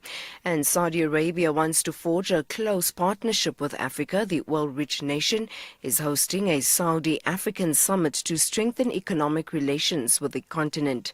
I'll have details on these and other stories at 8. SAFM, guiding you through the rush hour traffic. Well, if you're anywhere in the north of Joburg, make sure you've got plenty of time to get out and get through some very heavy traffic conditions this Friday. There's been a truck crash on the M1 North just after Winnie Mandela up by the main road bridge. 2 lanes are closed there. It's a truck crash and a diesel spillage. The right lanes are obstructed. Traffic is parked all the way back towards Bayers Nordia Drive, so that is heavy. You're then going to sit on Malabongwe Drive coming in from North Riding, trying to squeeze into that N1 queue, and the same sort of deal coming out of Four Ways on Winnie Mandela, queuing heavily down towards that N1 on-ramp. You're basically on-ramping into traffic with absolutely nowhere to go. A lot of motorists either electing to or being sort of forced to, because they just don't want to sit in it, take Vidkoppen Road. So from Four Ways through Paulshof down into Sunninghill, Vidkoppen Road is absolutely about as bad as it can be, down as far as sort of Stonehaven Drive. So just a lot of congestion in those northern areas. Also some queuing pressure, which is unusual on the Mike 1 running south through Joburg, from Empire Road down across the double-decker and into Crown interchange territory. That's very unusual. Coming out of Benoni to Boksburg, a crash on the N12 by Rondebolt Road, so delays working there. And the N1 south in Pretoria, pushing back towards Atterbury Road. Durban, a lot of pressure on the N2 again this morning. Seems to be a problem between the M7 and Spaghetti Junction, because that's your first queue, and then you queue after that into the roadworks. A crash at Pavilion on your way from Spaghetti Junction to Pinetown, so that's heavy. And the M4 Southern Freeway all jammed up into CBD from Kongela and Umbilo this morning. Cape Town busy around the South Peninsula. That's an early start. The beachfront at Muizenberg is jam-packed. There's a lot of traffic on the main road in the Cork Bay area. Weather's good today, so it's likely to stay busy all day long. I'm Rob Byrne, SAFM Traffic. The business update on SAFM. Rema Clark, good morning. Asian markets, US markets, how are they looking? While both markets are down across the board, investors do not like the prospect of more interest rate increases in the US. US Central Bank Chair Jerome Powell has warned that interest rates may have to increase further because inflation remains high. So in US markets, Nasdaq, Dow Jones, and S&P futures are each down 0.1%. In Asian markets, Hong Kong's Hang Seng is down 1.5%. Japan's Nikkei and China's Shanghai Composite are each down 0.4%. And our market, the JSE, was down 0.3% yesterday. For a third day in a row, the shares of mining companies were mostly down. And then Tongaat Hewlett, they're business rescue practitioners. There's a deal to sell it. Yeah, Tongaat Hewlett is a sugar company that is still in a business rescue. A consortium called Terrace, which is linked to businessman Robert Gumede, is a step closer to owning Tongaat. Tongaat's business rescue practitioners have confirmed that the Terrace consortium has entered into an agreement to buy the billions of rands owed by Tongaat to banks. Tongaat owes banks nearly 8 billion rand, and taking over Tongaat's debt as part of the consortium's purchase of the company. However, the consortium will only be able to run Tongaat when the company officially comes out of business rescue. And then MultiChoice, they're warning shareholders to expect significantly lower earnings. Yeah, MultiChoice, the owner of DSTV, is facing several problems. The devaluation of currencies in some African countries that MultiChoice operates in has led to the company losing 1.7 billion rand. The earnings of MultiChoice are also being reduced by its ongoing investment of 500 million rand into streaming platform Showmax. All of these factors have resulted in MultiChoice's profits being down by up to 21% during the 6 months ending September. Ray McClark, thank you very much. Ray, of course, will be back with us on Monday. Ray, have a good weekend. 24 minutes to 8. Call us on 086 000 2032. Well, that, of course, the number. You heard that conversation around corruption. Pala Pala still a big issue. The situation in Gaza, Thabo and Germiston High. You want to talk about Pala Pala? Good morning. Thabo. Good morning. Yeah, Thabo, yeah, go for it. All right, Thabo, we're going to try and get you back on another line. Sorry, we can't hear you. Do try and call us back if you can, please. Chili Beef in Pimville. Hi, Pala Pala. Hi, Stephen. Great show, great presenter. How are you, sir? I'm well, thank you, Chili Beef. Go for it. You're always on fire, man. You're very kind. I think your new name is Fireworks. Fireworks, wow. Okay, Yes. we're gonna speak to someone called Savage just now. He's the next caller. I don't know what. Yes. All right, Chili Beef, go for it. My issue about Pala Pala is that finally, sense has come into South Africa and sense has come into the South African police because they arrested the real people who stole. You can't have a crime whereby you arrested a victim. Because Ramaphosa here has been a victim, has been stolen from, but nobody talked about who stole from him, where are they, why are they not arrested. It's like blaming a woman for being raped for wearing a miniskirt. That's insane, absolutely insane. Yeah. Okay, there are issues like why didn't he declare? Okay, that is an issue separate. But he hasn't been found guilty of anything. So I think Pala Pala has come to sense now that the real thieves have been arrested. Right, no, Chili Beef, interesting point. Thank you. Going in that direction. As promised, Savage from Ashfordville. Savage, hi. You want to talk about Sindiswa Chikunga? Yes, Fireworks. Let me go for it. Stephen, I was listening to the minister's statement talking about the man who was wearing a balaclava and yes, when she was robbed, yeah, and she can identify identify him. I think this is a made-up story. How can you identify somebody who's wearing a balaclava? I don't think I'll even be able to identify my wife wearing a balaclava that I see every day. And you can see in her words, to me, she's driving a certain narrative. I don't understand what she's saying that. That person asked me, who's your protector? Who would ask you that? And what this means is that if a case is open now and she's saying that she can recognize the person, it means she's telling the criminal to run off. I mean, she must just keep quiet, let the process proceed. Then we understand. Now she's disrupting the whole investigation by talking too much. She must just keep quiet and let the investigation go on. So I think over here, these people want to justify why they spend a lot of money on protectors and use this thing as their scapegoat.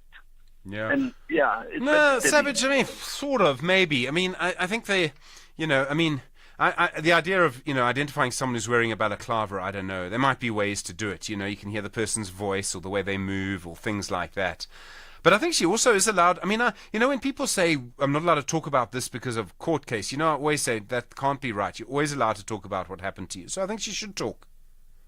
Well, fair enough, but I found it a little bit wrong. And my second point, also, Chief Justice, I also listen to him and the president. They always say corruption will do this, corruption is eroding us. So they are aware that there's corruption, and the people that must do something about it, all they do is just talk about it. Yeah. If Chief Justice is saying that we're going to lose the country because of corruption, what is he doing about it? That's what disturbing me, because he's supposed to say that I am doing 1, 2, 3, or is it just electioneering that election time now it's time to talk about how they will stamp out corruption, and they're doing nothing about it. It's actions and words, isn't it? You've got to actually, you've got to actually do the actions. All right, Savage in Atteridgeville, thank you. Tabo in Germiston, back now. Pala, go for it. Hi, happy Friday, Stephen. Thank you, Tabo. You too, man. Yes. Stephen, you see, I'm more interested in not more about the political side of this development. I'm more interested in the legal side, Here, we know that, it has been reported that there's more people who have been arrested. We accept that. It's good. It's new development. But what legal, precedence does it have? Because we all know that there is no case there is no docket, no case that has been opened. And now people have been arrested and all that. So what legal case? I see. Gosh, I suppose, technically it went to the head of security for the president, Major General Rhoda, that's it. And then it would have gone from there. So I suppose, you raise a good question, because I didn't know there was a case number before. I haven't seen the case number. There has to be a docket, Steve. Yeah. People, who's the complainant now? Who's the complainant? Yeah. Tabo, that's such a good question. Thank you. I wonder if the defense lawyers are going to bring that up. And Tabo, it's not a strong line, so I'm sorry. But, that's such a good question. I wonder if the defense lawyers will bring that up. I would. I want to see who had lodged it. Sure. All right. Tabo and Germiston, thank you. Solomon in KwaZulu-Natal, you heard the conversation about us missing our pollution emissions target in 2030. Solomon, hi. Yes, good morning, Stephen, and good morning to your listeners. I think what is of interest is that even other big countries are not going to meet the target. So they have to reconvene again so that they can reset their targets, all of them, so that they are realistic. But I want to come to a South African setting. You see, I don't know whether we're an opinionated nation, such that each time we have to come up with a resolution to energy crisis, there are a lot of views and opinions, and we end up not taking a decision. In my view, we should have concluded long time ago the matter of nuclear energy. Whether you procure that from Russian or American technology, we wouldn't be sitting here now having no energy, but at the same time left with one option to continue burning fossil. If maybe we can go forward and agree as a nation to say this is what we want to do, and do that and move on into the future. So a problem is we just don't make decisions, Solomon. I think you're onto something. As a country, we just argue all the time. We don't do decisions. We argue till chicken come home to roost and not taking any decision. Thank you, Stephen. I only argue until 9 o'clock. Kathy does the arguing after that. Solomon in KwaZulu-Natal. Thank you. 17 minutes to 8.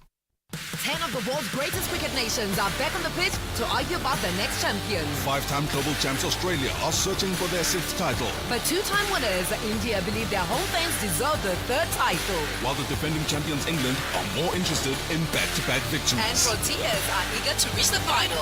Is it time for the new champs? Witness the incredible game from 5 October to 19 November on S3 and SABC+. Subscription fees do not apply. SABC Sport is the official broadcaster of the ICC Men's ODI Cricket World Cup, India 2023. Hashtag the journey of the ultimate glory. For the love of the game. The best kind of surprises involves money, and lots of it. coming your way, of course. SMS out to 38462 and ask OUTsurance to beat your current car insurance premium. If they can't, ask for 500 Rand, 1,500 Rand if you've been claim-free and with the same insurer for 3 years. SMS out to 38462. OUTsurance is a licensed insurer and FSP. T's and C's apply. Big stories of the day. #SAFM Sunrise. Well, there's been a little bit of movement, it seems, in the case of the 8 VIP officers seen on video beating up motorists on the side of the N1. You remember they were protecting the Deputy President, Paul Mashatile. He wasn't there at the time, of course. They sort of peeled off from the convoy and then committed this assault. And I say that as sort of legally speaking, because if you've seen the video, it seems pretty obvious what actually happened. Well, yesterday, the 8 suspects appeared in court. Finally, we got to see their faces. Their face masks were removed. Now the witnesses will testify later in the month, so in about a week's time, 2 weeks' time, and then the actual criminal trial will only happen next year, in May next year. What are the police doing in the meantime? Ian Cameron is the director of the organisation Action Society. He's their director for community safety, and one of the people who helped bring this to light in the first place. Ian, good morning. Good morning, Stephen. So it seems quite strange to me there'll be witness testimony later this month and a criminal trial only in May next year. This is taking a long time. Yeah, unfortunately, look, first of all, I think we obviously welcome that there at least is some movement. What makes it challenging is now, you've got witnesses that have to come and testify in the disciplinary hearings later this month. And then only in May next year will we be going to trial for the criminal matter, as you correctly said. And it poses risks in many different ways. But I think what is specifically concerning to me is, will the state be guaranteeing the safety, or how far would they be able to guarantee the safety of witnesses? Just earlier this week, 2 witnesses that were meant to testify against SAPS members were shot and killed at very close to the same court where this case is being heard. So we're quite concerned about that. Obviously, in this case, and I say it quite openly, that if anything were to happen, it's pretty clear where to point the fingers. Sure, although getting justice after that is difficult. I mean, the police are supposed to be doing their own investigations and take disciplinary action. And as I understand it, their paid suspension has lapsed. It was 6 months. So, in other words, they're back at work on administrative duties, but the police investigation into whether they should discipline them or not, surely by now there should be a finding? Yeah, it makes it very frustrating because it shows you that there's a real lack of urgency. With this specific matter, I think it's about 3 weeks ago, the witnesses were called the night before there would have been a disciplinary hearing where they had to testify. Now, how on earth can you phone someone the night before and say you need to avail yourself to come and testify in this case? It just simply doesn't make sense. So it really does seem like there's a lack of urgency. I must be honest too, I think the fact that it falls under Presidential Protection Services does make it more challenging. And it's as though they have their own set of rules. It's very difficult to say that the National Commissioner must take responsibility, because remember, this unit reports to Wally Rhoda. They don't report to the National Commissioner. Surely we all think that it's a division of the South African Police Service, but as we've seen with so many other incidents, it seems that Wally Rhoda reports straight to the President at the moment, which is a very dangerous precedent. I hate to get legalistic on these things, but sometimes we have to. The VIP officers are police officers, aren't they? And if they're police officers, don't they come under the Police Act? And the Police Act will be pretty clear about what happens. Absolutely. No, you're 100% right. I think it's a matter of how those rules and regulations are implemented and whether they are done properly. About 2 weeks ago, I did a presentation in Parliament about how and why IPID needs to also be independent and stay independent. As you would know, there's currently an attempt for a new IPID bill to be set in stone.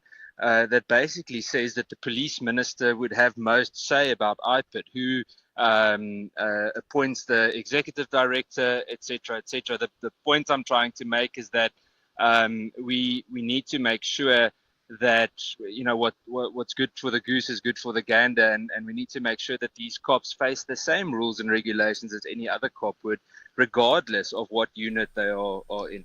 I think the act is pretty clear. You're a police officer or you're not.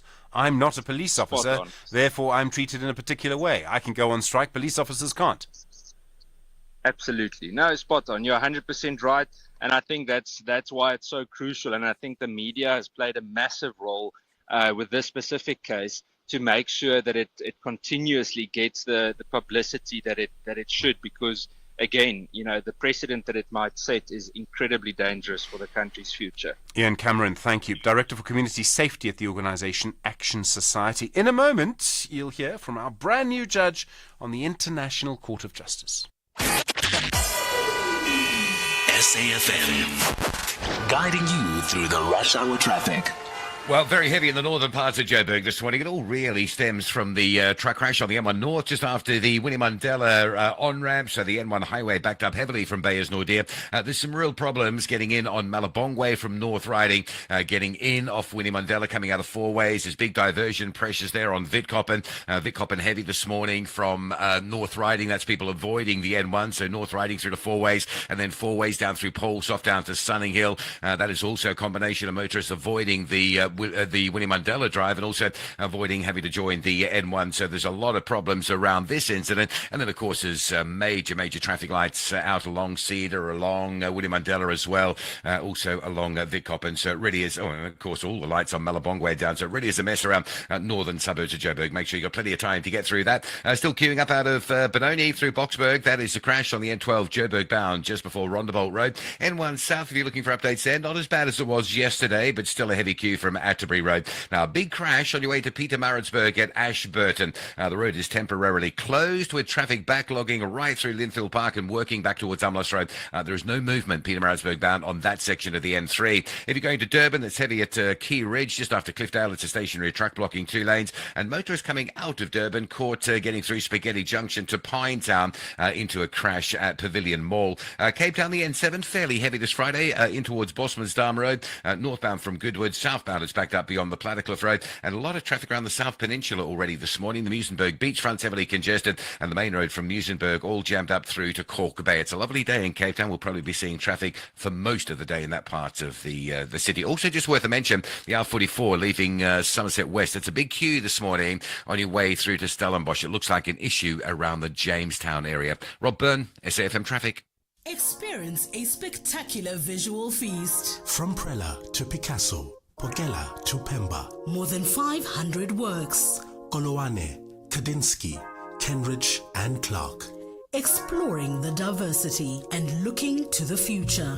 Visit Breaking Down the Walls, 150 years of art collecting at the Iziko South African National Gallery in the Company's Garden, Cape Town. Open Monday to Sunday from 9 to 5. iziko.org.za. Borussia Mönchengladbach knows that only a win will make their plan to get to the top half a success. But VfL Wolfsburg's game plan is to grab victory away from home to cement their top half position. This is the Bundesliga, football as it's meant to be. Catch the exciting clash between Borussia Mönchengladbach and VfL Wolfsburg this Friday, 10 November at 9:30 p.m. Live on SABC Sport on TTT Channel 4. Also available on SABC Plus and SABCSport.com. Hashtag We Love It Here. Brought to you by SABC Sport. For the love of the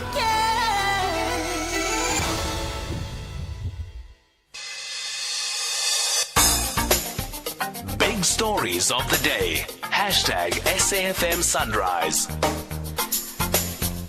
7 minutes to 8. Good morning. Well, confirmation overnight. One of our top law professors, Professor Dira Tladi, has now been elected at the United Nations to the International Court of Justice at The Hague. The International Court of Justice deals with disputes between nations, not the same as the International Criminal Court, although I think they're both roughly in the same neighborhood of The Hague. Judge Tladi, good morning and congratulations. Thank you very much, and good morning to you. Thank you for having me. I can't imagine what it was like watching the process last night. I think it's sort of simultaneous elections through the United Nations General Assembly and the Security Council. I have no idea how they do it, but it must have been a bit nerve-wracking. I mean, such an important day for you. It was tense, and the Security Council vote went into 5 rounds.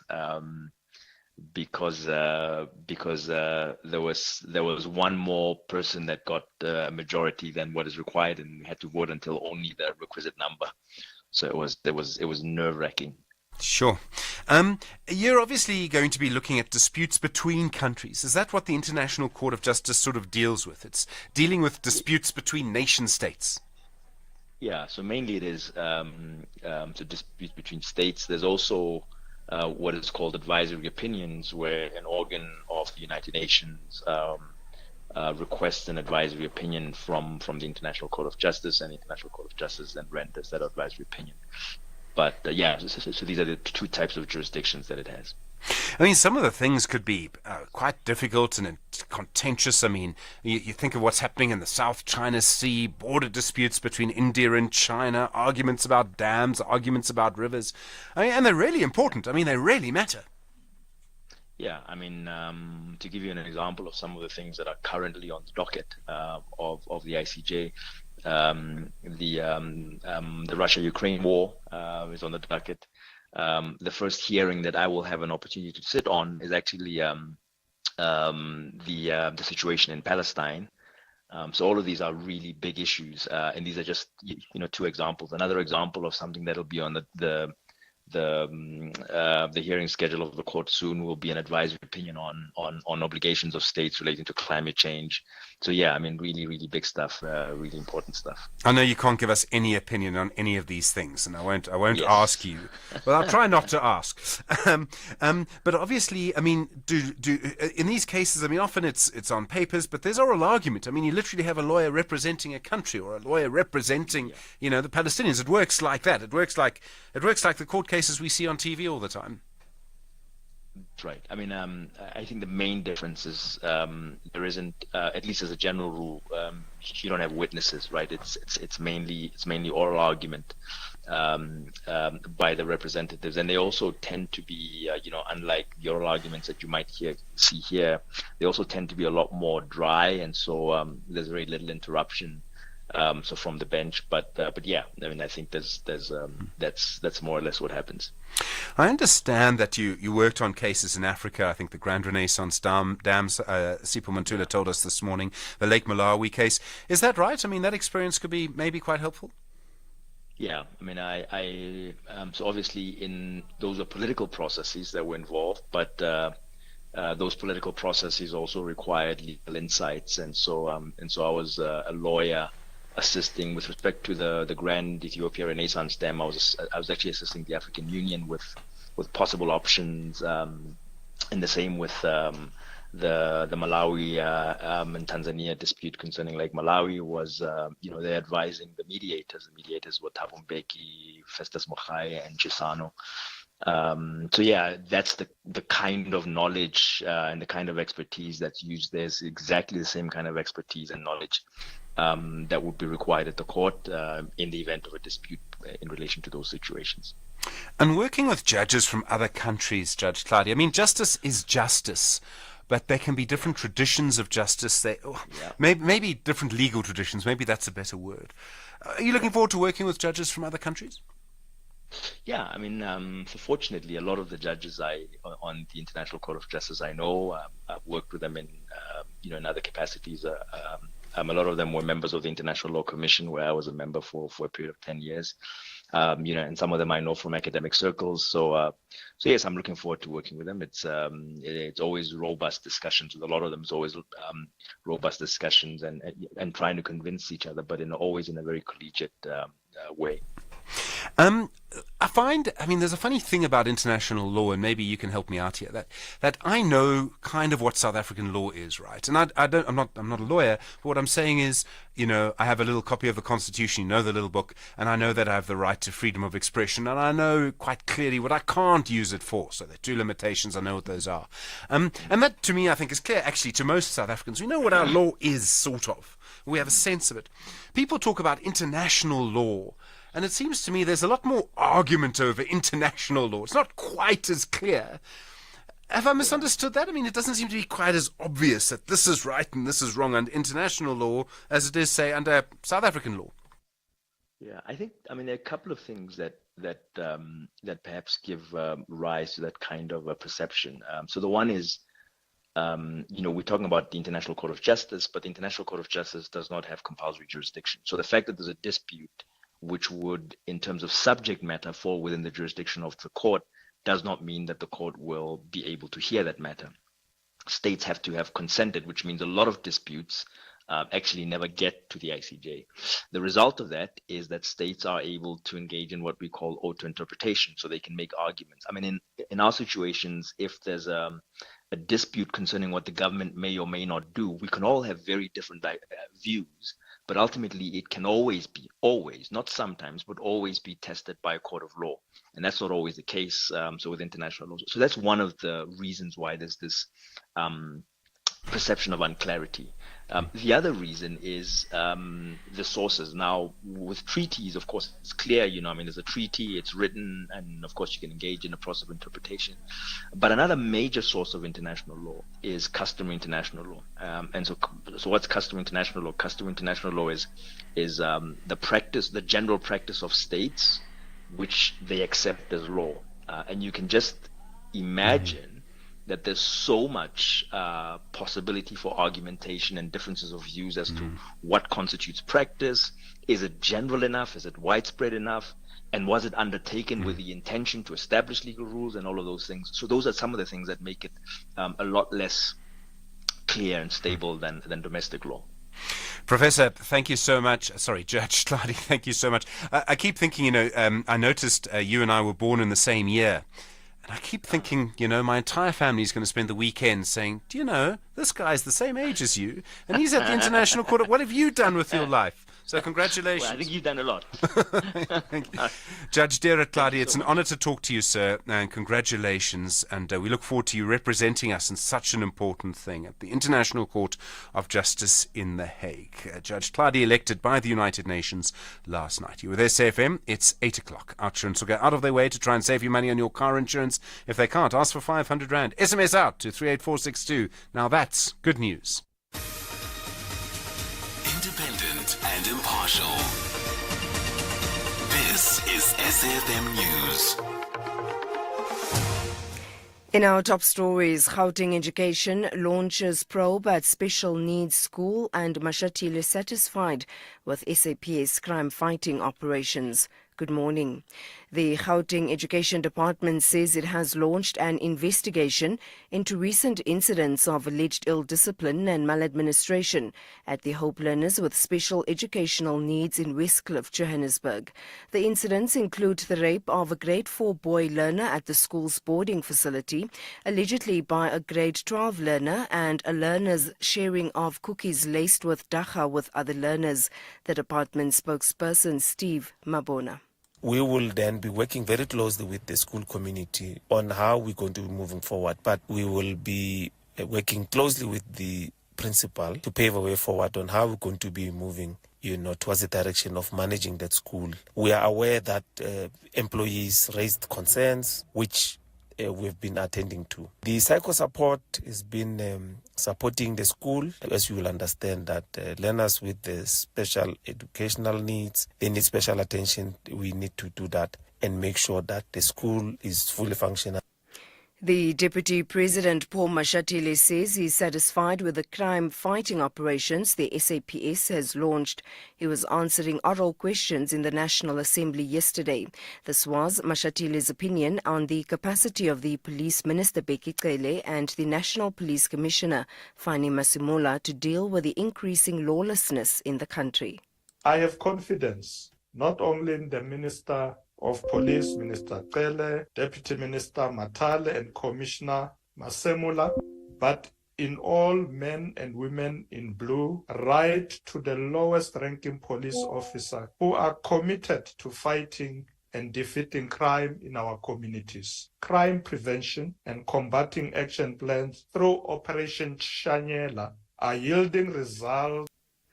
The Free State Agriculture Department plans to invest 8 million rand in food security projects that women and youth lead in the Thabo Mofutsanyana District Municipality. The department spokesperson Zima Sambeu says the municipality's high unemployment rate is exacerbating the food security challenges. She was speaking ahead of the Provincial Social Compact in Mbizo, which will take place in Kwakwa today. The total investment made by the department is estimated at 8 million rand in the Thabo Mofutsanyana district, which will be spread across 10 women-led projects, youth projects, as well as food security projects. So as part of the build-up activities, the department will assist 100 households with garden tools, seed packages, as well as agricultural tools. This is in line with its food security program. 3 institutions and a school will also be supported, each with shade nets, installation of irrigation system and fencing. Saudi Arabia wants to forge a close partnership with Africa. The oil-rich nation is hosting a Saudi-African summit to strengthen economic relations with the continent. A high-powered African delegation is in Riyadh to attend the summit. Kailihle Kumalo has more from Saudi Arabia. The energy superpower Saudi Arabia is hosting the Saudi African Summit as it seeks to consolidate ties with Africa. Riyadh is no stranger to the continent. It's been helping countries like Sudan achieve peace. The gathering is held after Saudi Arabia joined BRICS bloc in the recent summit in Johannesburg.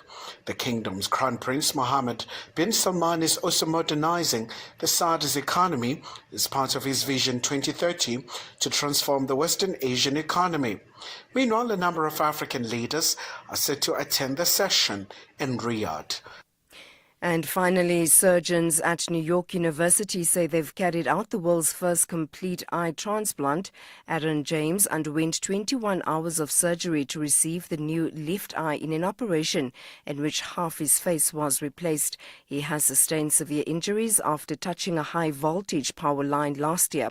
It's not certain whether James will regain vision. However, he has told a news conference that the operation has been life-changing. I can smell again. I can eat again. For the first time in a year and a half, I got to kiss my wife. You know, I mean, maybe just little stuff, but until you don't have that, you know, my confidence level has gone way up. Recapping the top story, the Gauteng Education Department says it has launched an investigation into recent incidents of alleged ill discipline and maladministration at the Hope Learners with Special Educational Needs in Westcliff in Johannesburg.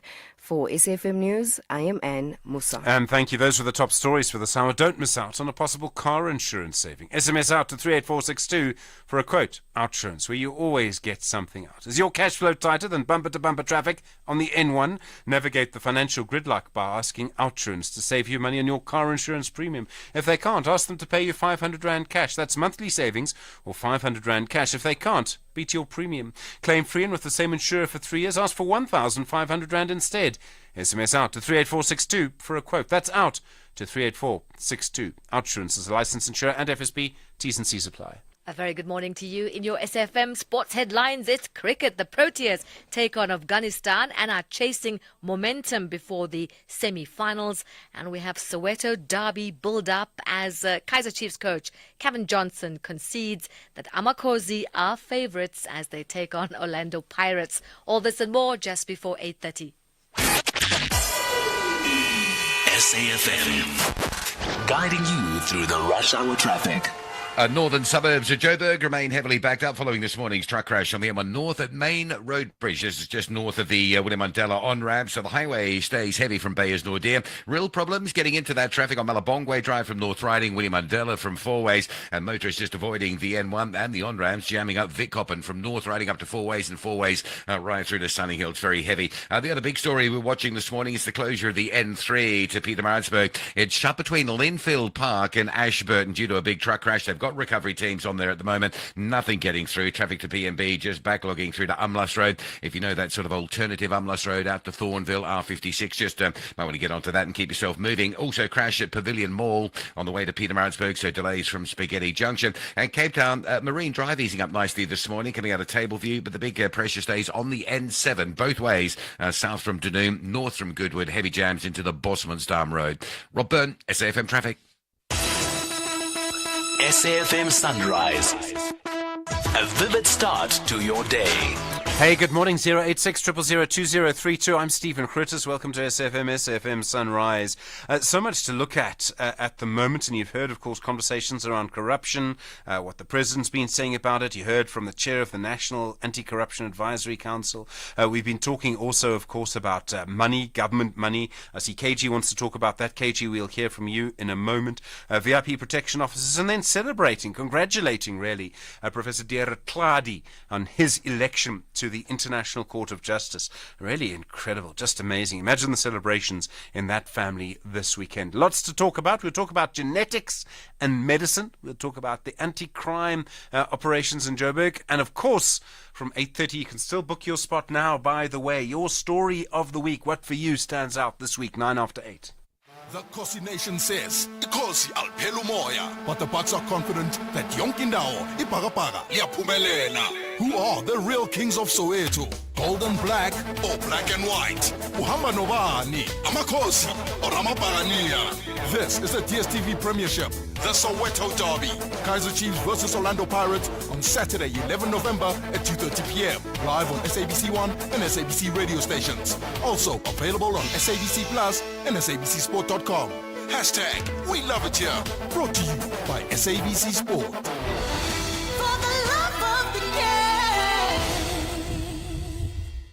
Gautrain is for the legends who make moves to save and pay from as little as 35 Rand from Hatfield to Centurion.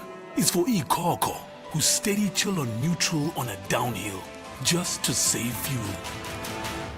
So when it comes to travel, make moves that save and pay from as little as 35 Rand from Hatfield to Centurion Station. Gautrain, for people on the move. Conversations that you connect with and react to. SAFM. We're good to hear from you this morning. KG on the line from Mangum. KG, hi. The issue of our money at the moment, how do you feel about it? Thank you very much for taking my call, Steven. Yes, my feeling is that I think the Minister of Finance, SARS, economists, they must try to come clean to us, South Africans, and tell us the true state of the country's past. Because by the look of things, it would appear as if actually we are already on the brink. It is just that maybe these people behind the scenes, they are running around trying to find ways and means to make sure that we don't actually go over the cliff. And number two, there was talk last week, in the past 2-3 weeks, of the government considering to access, I just forgot the proper term of that reserves, the gold reserves. Oh yes, it's sort of more than that. It's a kind of an account that's kept because of transactions with the Reserve Bank. I forget its name now, KG, but I mean a lot of warnings not to touch it. But yeah.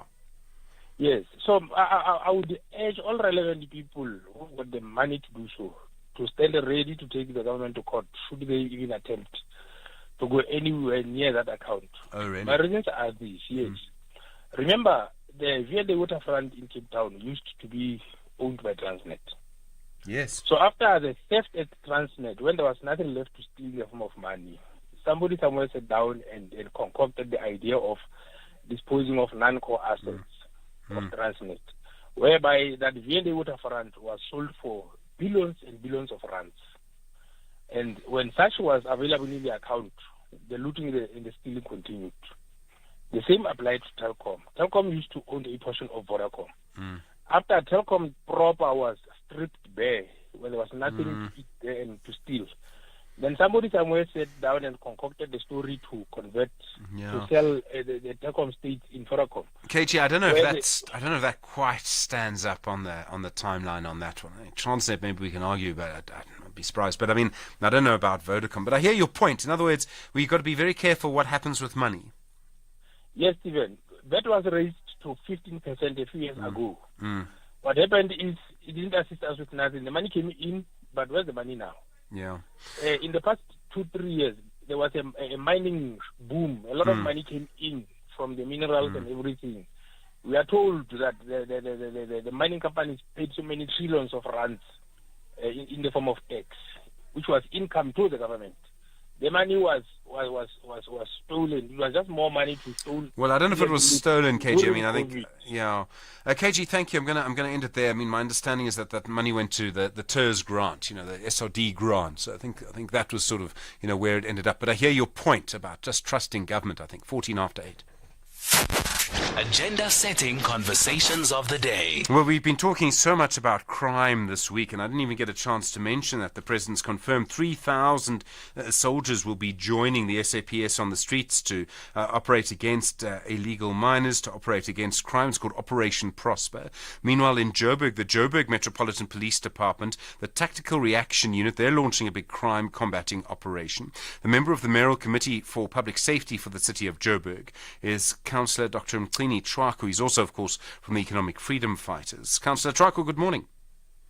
Good morning, Stephen, and also good morning to your listeners. What kind of operation are you undertaking at the moment? Everyone's talking about crime so much, so worried about it. What are you going to be doing? Okay, so this morning, what we did, Stephen, you know that we will be launching the crime. It's a crime combating and prevention unit, and a tactical reaction unit. So as you know that, as you correctly stated, that deployed by the Economic Freedom Fighters, if you go to the manifesto of the Economic Freedom Fighters and under crime, there's point number 2 that has actually kept me not to be sleeping, kept me awake all this time since I was deployed, is the one where we're saying that we must strengthen the law enforcement so that we're able to fight crime, gang-related, crime, drugs, and all the other, the contact crimes and all of that. Because in point number 1, we've managed when we entered into the department itself to increase the roadblock so that we're able to search and seizure any illegal firearms, drunk individuals, and all of that. So that one was quite easy because in the JMPD, it's a tri-band. Tri-band meaning that it is a traffic law enforcement. Its mandate is traffic law enforcement. Number 2 is bylaw enforcement. Number 3, it was a crime combating and prevention unit. But these are the last unit. It was never actually fully fledged. They've never actually really formed it like fully fledged. Even though there were some initiatives in terms of having a K9 unit in the special, in the technical directorate, and also have some sort of an undercover, especially looking at the Johannesburg city. So we've taken a decision as the leadership of public safety and JMPD that it is high time now we complete the whole now troika of this thing is the mandate to really establish this crime prevention and combating unit that will be doing the daily search and seizures. It will be deployed in Region A up to Region G, which is Region A is your Deep Slot, Ivory Park, Midrand areas, like that. Yes. Okay. I mean, we've got a lot of different things happening in Gauteng at the moment. So we've got soldiers coming onto the streets with Operation Prosper. We've got what you're talking about with the Joburg Metro Police, and they've obviously been doing their operations anyway. We've got the crime wardens there, Amapanyaza if you prefer. All of these things happening. Are you all working together? Is everyone doing their own kind of thing and bumping into each other? Look, I think that my view is that the little that we can do in terms of really combating crime, it is welcome. When we did a public participation at the beginning, when I've actually entered this, the department, one of the things that people were crying about, number 1, is that there is the response of the SA police in terms of crime, it was not actually on par. Because it is understandable, because we know that our police, they don't have enough vehicles, and some of them are understaffed. Even the crime prevention wardens, I think the guys, they don't understand how police works. Even if you deploy 3,000, but the availability of them per shift is very low. It will be roughly about, let's say, 800, and deploying 800 in the whole of Gauteng. It's not going to be a lot. But what we did with this one is that we're going to be working as a force multiplier. Do you think? Okay, I mean, I understand that. Are you suggesting then, Councillor Traku, that the crime prevention warden thing isn't working? Look, I think that okay, this is how this works, and because people they don't understand this thing. You see, in the law enforcement agency, you work on a 4-day in, 4-day out shift. The system that was adopted because our police, they found that good, they actually been abused in the shift system that they used to use before. Sure. Yeah. They used to be okay. Yeah. Now, Amapanyaza, they've hired 6,000, right? Now, say 6,000 divided by 4. What is that? Stephen, quickly here. I'm a good dog.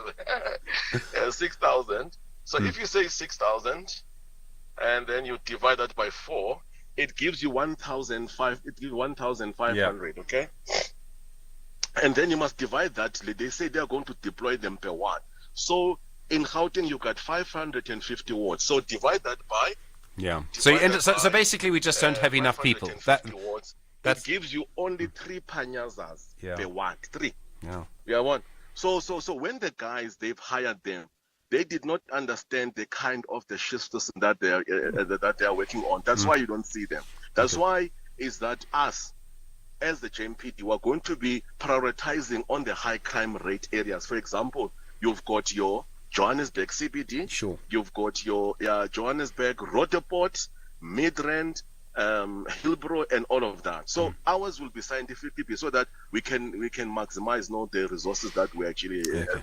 But what we did, Stephen, which I suggest that they must do, the police and it's the police and also the crime prevention unit, they must put in a standby allowance. They must put in more money, and then so that guys can come out of the 40-hour shift and they go into what is called a flexi shift. Oh, I see. Flexi shift means that they'll be available at any time. Then there'll be an increase of police visibility and all of that.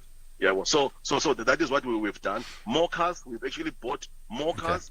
We've proposed to the labor to take our JMPD out and also put a standby allowance. Give them more money because we must encourage them. All right, we're going to have to leave it there, I'm afraid. Councillor Dr. Mklini Chwako, the EFF member of the Mayoral Committee, and he's the committee member for public safety in the city of Joburg. The first leg of the final between the Red Devils and Masandawana is done and dusted, but there is still 90 minutes to decide who will be crowned the champions of Africa. The Casablanca outfit want to shut down Mzansi's capital city, but Kabuyelo believe their carpet football will humble their opponents. Witness the African Football League second leg final, Mamelodi Sundowns versus Wydad Athletic Club, on Sunday 12 November, live on SABC 1 at 2:30 p.m. Also available on SABC Plus and SABCSport.com. # We Love It Here. Brought to you by SABC Sport.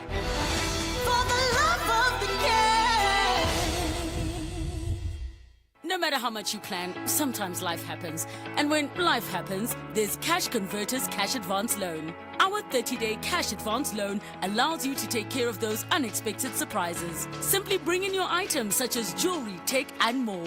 We'll keep it safe, and you'll walk out with some much-needed cash. Plus, stand a chance to win 20,000 Rand every week. So, visit a Cash Converters store today. T's and C's apply. Cash Converters, we buy, we sell, we loan cash. SAFM.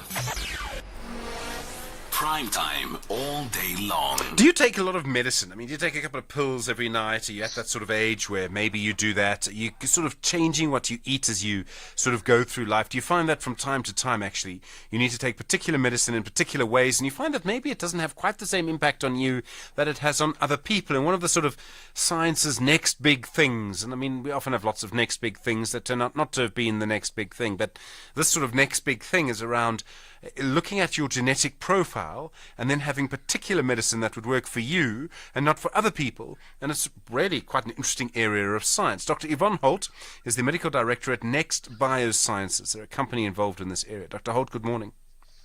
Good morning. Thank you for having me. I think we're used to, if you need to take medicine, you go to a doctor or whatever it is, preventative or to deal with something, and we use the same pill for everybody. Why is that not as effective as we thought it was? Well, as we've understood genetics more and more, we realize that we really are very individual in our genetic makeup, and that personalized medicine is really the future. The advent of drugs and medicines to treat diseases has been amazing. But as we've seen, it doesn't suit everyone. We are all different, how we metabolize the medication and how it works in our cells. So then understanding genetics has helped us realize this, and the genetic test basically maps out our roadmap of information in our bodies and highlights the obstacles on the road. So in other words, it's better targeting, right? It basically means that you're going to get more bang for your buck and also a lot less harm. Correct.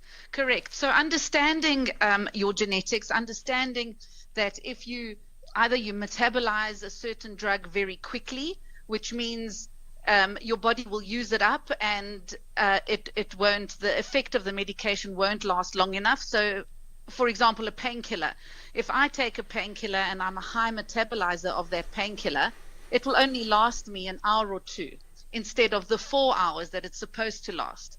So that will give the doctor an indication that perhaps I need a higher dose, whereas you may metabolize it slower.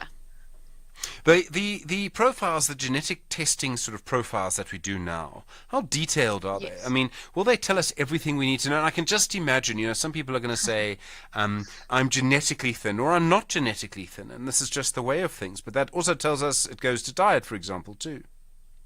Correct. So the genes, look, we cannot tell you absolutely everything about everything because we are still learning so much about genetics, but we have made some great inroads, and particularly on something called nutrigenomics, where we can look at your genes and can say that perhaps long distance running suits your body and that you will metabolize fat much better than someone else, and that perhaps, as we know, some people can eat mounds of food and stay slim, others don't eat so much and still can't lose weight.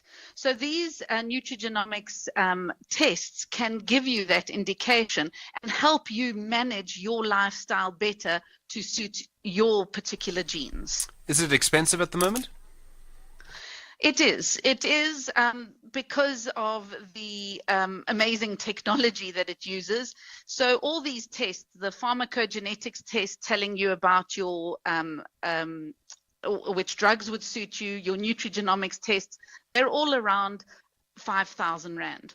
But bearing in mind that this is a test that you do once, and then you have the information, and then you can manage your health better.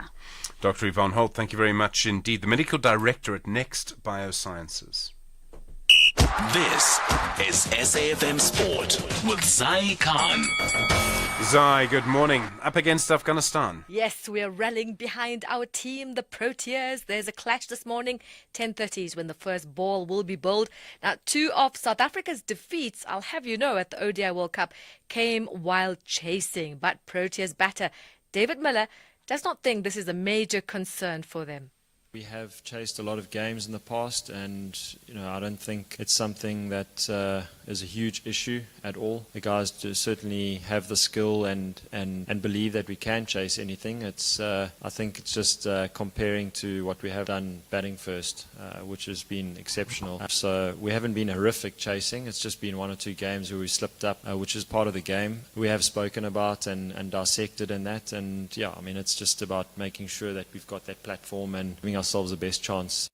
You can catch the action live on SABC Sport, SABC Plus app, as well as S3. Soccer action. Kevin Johnson is relishing the favourite tag as Kaizer Chiefs take on Orlando Pirates, and that's at FNB Stadium tomorrow.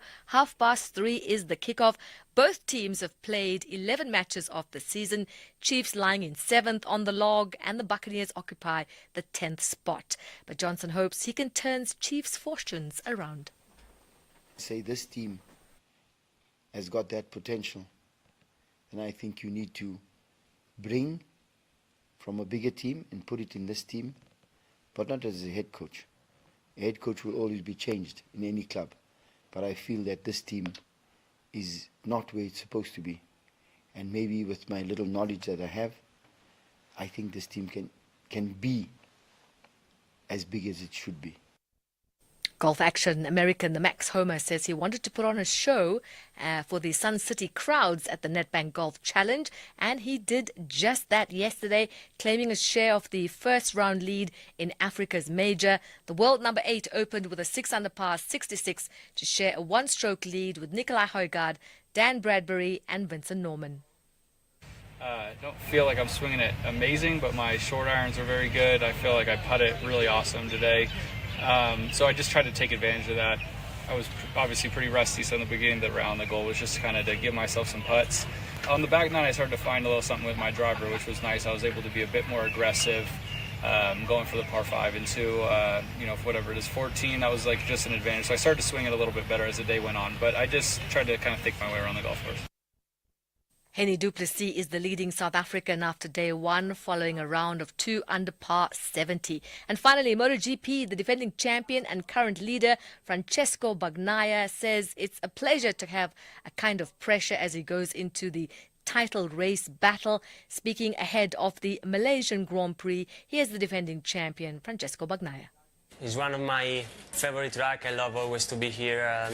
I have good memories from in all the categories, so I'm always very happy to be here. We had to see, and we have to be a bit lucky for the forecast and the weather, but I think we can be competitive in any situation. Some part of the tracks have been resurfaced, and I think could be great. We'll bring you more sport on SAFM at around 12:30. I'm Zai Khan. Zai, thank you very much indeed. What's next? What's your story of the week? 086 000 2032. Stanza and Du standing by now. It's just gone 8:30. Good morning. In the headlines, the South African Human Rights Commission says from 2021 to 2022, 120 children in the Eastern Cape died of malnutrition, while 1,000 were diagnosed with acute malnutrition. The Gauteng Education Department says it has launched an investigation into recent incidents of alleged ill discipline and maladministration at the Hope Learners with Special Educational Needs in Westcliff in Johannesburg. And 3 suspects have been arrested on the N2 in Cape Town after being caught robbing motorists. I'll have details on these and other stories at 9. SAFM, guiding you through the rush hour traffic. Good morning. 2 major problems with us this Friday. The one is the N1 going north up into Joburg Fourways area. So it's a truck that may well have hit the bridge at Main Road or in that area. It's certainly blocking 2 lanes north of the Winnie Mandela on-ramp. Traffic is desperately heavy. The N1 sitting across all lanes from Bayers Nordia Drive all the way through towards the Main Road Bridge. Behind that, Malabongwe from North Riding. Heavy coming in to join the highway. You've got Winnie Mandela out of Fourways. Same sort of deal. Big queues down towards the on-ramp. Really some problems getting into the highway because the highway is so thick. You've also got a lot of traffic avoiding all of that, taking Vic Coppin Road from North Riding to Fourways through Paulsoft to Sunning Hill, so it stays heavy. And even the N1 South on a heavy jam this morning from Rivonia down in towards that Winnie Mandela Drive off-ramps, very heavy in northern suburbs. Pretoria easing up, but still queuing from Rigel Avenue down to the roadworks at the R21. The other big story is the closure of the N3 on your way to Pietermaritzburg this morning. Big, massive truck crash between Linfield Park and Ashburton. All lanes are closed. Traffic pushing back heavily right through to Umlas Road. If you want to avoid that, come off at Umlas Road, get down to the R56 Richmond Road and Thornville, and then go back into Pietermaritzburg. Just keep yourself moving if you like. Cape Town easing up pretty quickly as well this morning. Friday can be like that. A couple of standouts. South Peninsula very busy, Main Road and the Muizenberg Beachfront, and the R44 out of Somerset West. It's a long backlog this morning on your way to Stellenbosch. The problem there seems to be in the Jamestown area. Rob Byrne, SAFM Traffic. The Kosi Nation says, Ikosi alphela umoya, but the Bucks are confident that yonke indawo ibhakabhaka liyaphumelela. Who are the real kings of Soweto? Gold and black or black and white? Uhamba nobani, amakhosi or amabhakaniya? This is the DSTV Premiership, the Soweto Derby. Kaizer Chiefs versus Orlando Pirates on Saturday, 11 November at 2:30 p.m. Live on SABC1 and SABC radio stations. Also available on SABC Plus and SABCSport.com. Hashtag We Love It Here. Brought to you by SABC Sport. Do you like surprises? Yes? Well, you're going to love this one. SMS out to 38462 and ask OUTsurance to beat your current car insurance premium. If they can't, ask for 500 Rand cash or 1,500 Rand if you've been claim free and with the same insurer for 3 years. SMS out to 38462. OUTsurance is a licensed insurer and FSP. T's and C's apply. Stephen Grootes on SAFM. All right, here we go. Your story of the week. What happened to you this week? What for you is the most important issue this week? 086 000 2032. Let's start with JC Kunda in Messina. Hi, good morning. Hi, Steve. Are you well? I'm well, thank you. Go for it. You want to talk about crime? Yeah. Steve, allow me to sound controversial, but the truth will remain being the truth. Mm-hmm. Steve, there was crime during apartheid regime. That Yeah. is National Party ruling. But to this extent, where crime has become a way of life. If you can see now, crime has become a way of life. It's a job now. But what I'm asking is, how did the National Party get it right when it comes to crime? Let's say during those times, because we have seen it all. Crime by then, it was maybe what 10%. But now, if you can see in democracy, crime is up to 90%. Where did we get it wrong in a democratic country? See, look now, what you call the criminals fear nothing, have done for all. Oi, JC. You need to apologize for that word, please. I do apologize. Okay, I do apologize. all right. And I'm going to apologize too to you, the listeners. Sorry, I didn't know JC was going to say that. And I think, JC, you feel a bit bad about it, and we accept your apology. So you can continue with your point. Yeah, I mean the criminals, they are afraid of nothing. They take time, even if it's with the CIT catching transit, when they do that thing, they take their time. This tells you that the intelligence and the police collude with criminals. Yeah. I mean, it's time. I mean, if you can't beat them, join them. Oof, JC, yeah. Look, I mean, I hear what you say. I think people also have different memories of the apartheid era, you know. I mean, yes, okay, maybe there was less violent crime. There were more people in jail in some cases for doing nothing, you know. And I've heard people who phoned in to tell me what that was like. I mean, there are two stories I remember when people phoned in and told me what that was like. And I think of those stories often, you know. I mean, it was... So you know, JC, I hear you. And JC Kunda, we're going to switch you off now, but thank you. On the line from Messina. And I think you're not going to be alone. People are feeling crime at the moment. I really think they are. Anyway, yeah, strong views. Rajesh and eThekwini from Messina to eThekwini. Hi, good morning. Service delivery. Morning, Stephen, to you and your listeners. Stephen, just want to highlight something. It's been more than at least 2 years now that we're battling with water issues, especially north of Durban in Phoenix. Yeah. And so I think it's been highlighted several times, but the point is there's no realistic answers coming from the municipality. I mean, we get up in the morning at times and there's no water, our taps are dry. In the afternoons, we get back home from work and there's no water again.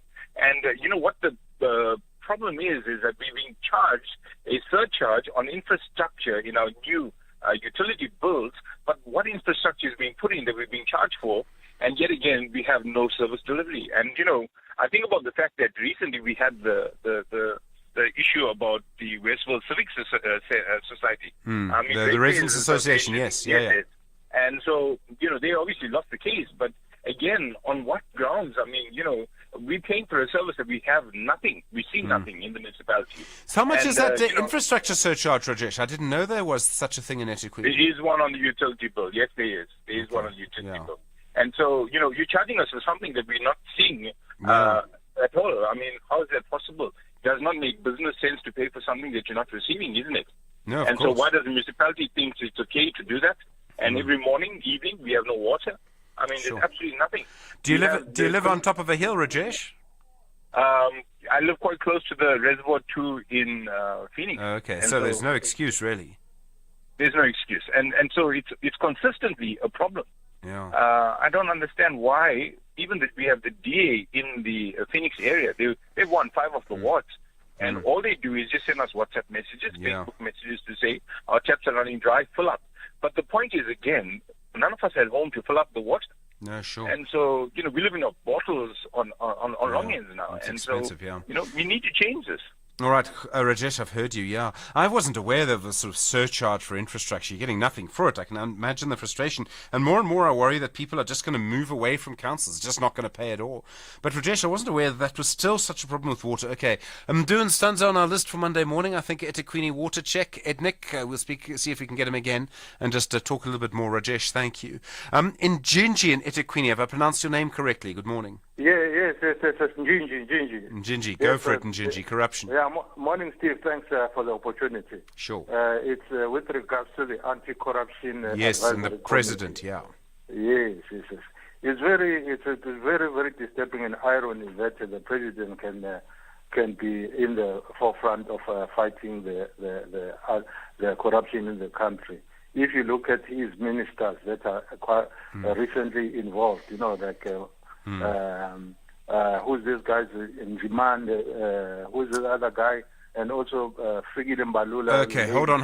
We're talking about different things. I think you mentioned Nlesi rather than Inzimande, and you're talking about, in Gingy, I don't want to talk for you, but you're talking about these claims made by Mthunzi Ndwaba, yeah.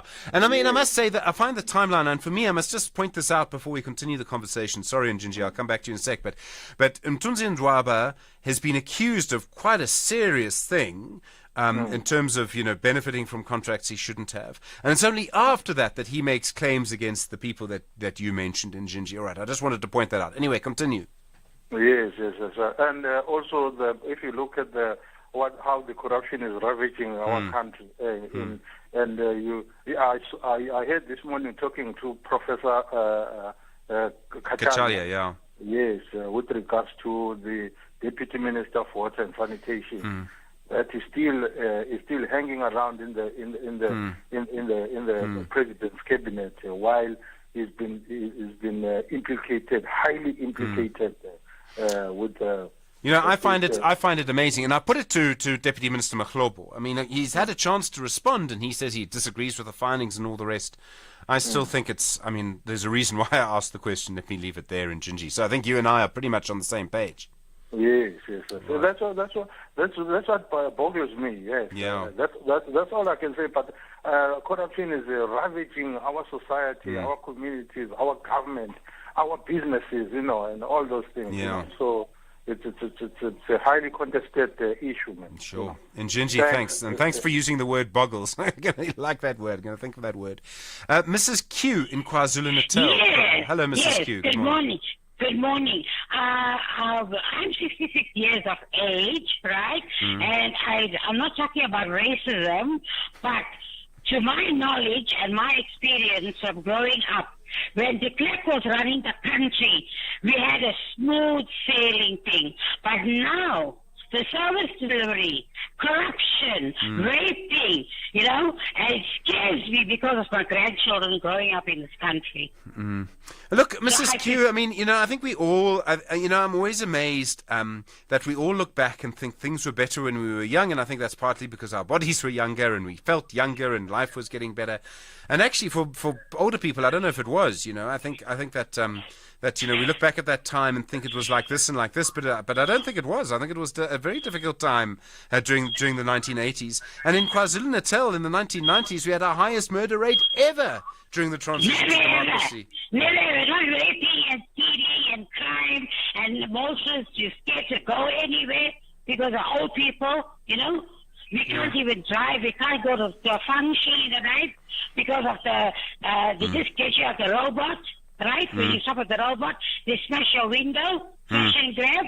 We never had those things in those days. Yeah, but there was a reason. Yes. Yeah. Right, It's very scary for our grandchildren to be growing up in a country like this. Yes, we have to retire in order to protect our grandchildren. Yeah. All right, Mrs. Q, Yes. we've heard you. Thank you. Look, I mean, as I say, we've got to be very careful when we sort of compare our present and our past. At the same time, though, I absolutely understand that our present is simply unacceptable. So, Mrs. Q, I think there we would agree. Jonathan in Durban, you want to talk about SARS? Why do you want to talk about tax on a Friday morning, Jonathan? Good morning. Good morning, Stephen, to you and your listeners. Firstly, we remember globally the people in our prayers in the war-torn areas. But now to the SARS matter, Stephen, in 2018, we submitted an income tax. I run a not-for-profit technology incubator for youth studies. And the error happened in 2018 when my accountant filled in the doubtful debt amount in the wrong column. He filled it in the other column instead of the doubtful debt column. In 2021, it was audited, it was disallowed. We wrote to the Ombuds to correct this issue. It's a 1.8 million rand claim. To date, we're having difficulty to meet them, to tell them, how can we resolve this matter? It's such a simple thing. So the Ombuds refused the claim. Yeah. We wrote for a Section 93 reduction assessment, and we are still awaiting an outcome. Sure. It's a nightmare. I'm not sure what's the way forward. So you went to the Ombud, right? And I know the Ombud is sort of the appeal process. Is there an appeal to the Ombud? There's a judge, I forget the name now, but there's a judge in charge of that. Do you know if the judge knows about it? Well, I'm not sure if a judge knows about it. We're convinced that the Ombud didn't read our submission. Oh. We got evidence to show that. All right. The Ombuds's submission was late, and we've got email communications to say everything was submitted on time. All right, Jonathan. Look, when it comes to tax, it's not something I can do much about. Maybe what I'm going to do is, let's see, can we take your number if you wouldn't mind, and maybe we can sort of put you in touch with the person who runs the Ombudsman's office, and at least just check that they saw your submissions. I can't offer you more than that, I'm afraid. No, that's fantastic, Stephen. That's great. All right, Jonathan, I'm going to take your number and let's see if we can do that. No promises. I've just got to say, no promises. Not up to us. We help where we can. All right, 086-000-2032. You're with SFM. Your story of the week, 8:45 the time. Bonakele in Cape Town. Hi. Fikile Mbalula, you opened that case against Mdwaba yesterday. Yes. Good morning, Stephen. How are you doing? I'm well. Go for it. Very well. Look, I want you to assist me with regard to that. And in fact, those who listen to Mhlobo Wenene and then SAFM, they will say, hey, this guy, he keeps on talking this thing because he did speak about this last night or probably... Who keeps on talking? Fikile Mbalula or the other person? Yeah, no, I'm talking about... it's not a matter of being defensive or defending Mbalula, so to speak. What do you do if someone accuses you of something? Like, is there anything wrong he has done going to open a case against someone who's accusing him? And like I've said to Mhlobo and even the other guys, Thulafungwete and the other guy, must go and open a case against this guy so that he can explain in a court of law. Yes. Anything wrong with that? But other people will say, those who hate, it's a hatred, so to speak. Will say, no, it's like them. All the ANC leaders are corrupt. I mean, is it right to paint a brush with one brush all the people and say they are corrupt? Well, so yeah. One must not go and open a case. Yeah. I mean, Bonakele, you'll have heard me so many times saying you can't say all of this group of people, all of that group of people are this or that. So I agree. You can't say all of the ANC. You can't. You can't say it of anyone. They keep on saying that. Yeah. No, they keep on saying that, and it is an insult. I would imagine if someone is listening on radio, because they do listen, of course, and then they will be insulted like the way people are insulting them on radio. Yeah. This democracy of ours, sometimes you tend to sit down and check, is it right or wrong? But okay, for goodness sake, this freedom speech or whatever, you can say whatever that you want to say, you won't be arrested. But sometimes there should be limitations. You can't just come on radio and insult people like as if you have a truth. It doesn't make sense to me. Bonakele, in recent times, times, to go and open a case, I'm still saying he is correct. That the court of law must prove that he was bribed or whatever. There was kind of thing. So there's no such thing you can accept such things. This insult and doing well. Yeah. Thank you very much, Stephen. All right, Bonakele, thank you. And I'm reminded of a speech that Higher Education Minister Dr. Bleden Zamande gave at a memorial service for a person you will remember very well, Kolani Gwala, and I think of him often because he's someone who used to do what I'm doing now, right here on SAFM. And Minister Zamande reminded us that in a very recent time, in a very quick time, we've gone from the only time a listener could be heard on a radio station was by sending in a postcard and hoping that their postcard would be read once a week by a presenter on a sort of Wednesday or a Friday by a presenter, to what we have now. Now, you think that's not going to be a difficult transition? Of course it is. I mean, of course there's going to be stuff and people insulting each other and all the rest. I mean, of course this sort of thing is going to happen. So, yeah. Let's go to Sandile and Peter Maritzburg. Sandile, what happened to you this week? Well, Stephen, we have a madhouse there, so it got destroyed by the rain. Ach no, man. Where are you in Peter Maritzburg, Sandile? In Mbali, Unit 18. Okay, and you live in a mud house still? Yes. Sure. So we approached the councillor Yeah. when it happened. Yeah.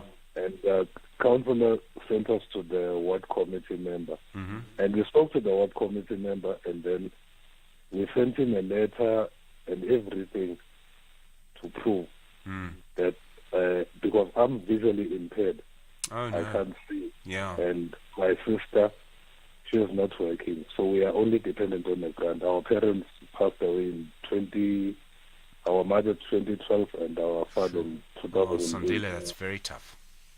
So we were trying to get hold of the Ministry of Human Settlement in Peter Maritzburg, and we have not had any luck. Sandile, the local councillor and the ward committee, did they do anything? They haven't done anything to help you? They haven't done anything. Instead, we were told that the houses that were replaced for our neighbors was because they had reported first. Oh, Sandile, that's very tough. So where are you living at the moment? Where are you staying? Are you staying in the sort of ruins of the house? Yeah, in the rooms of the house, because one side it's a 6-room, so one side is damaged. Yeah.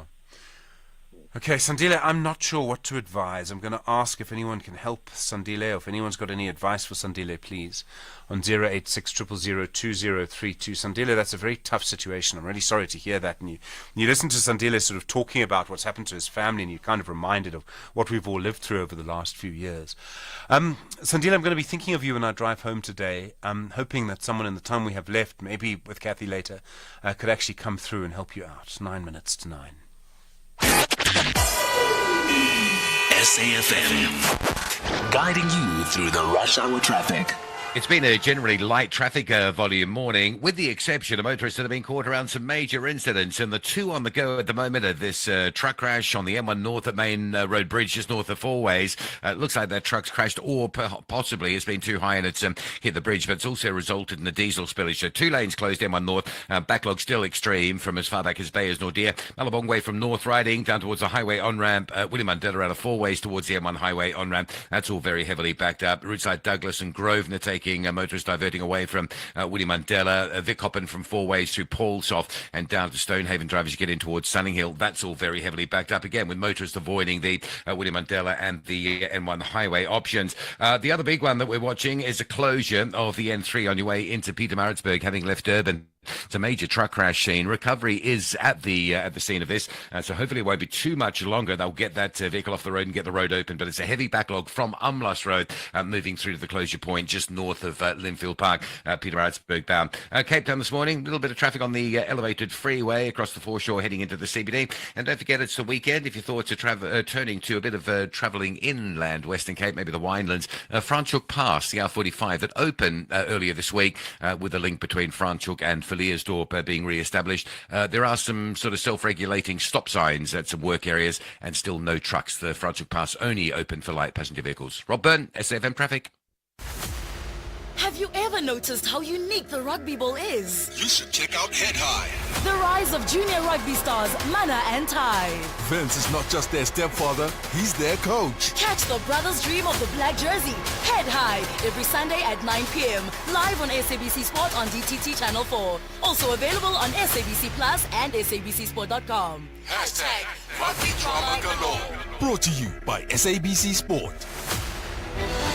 For the love of the game.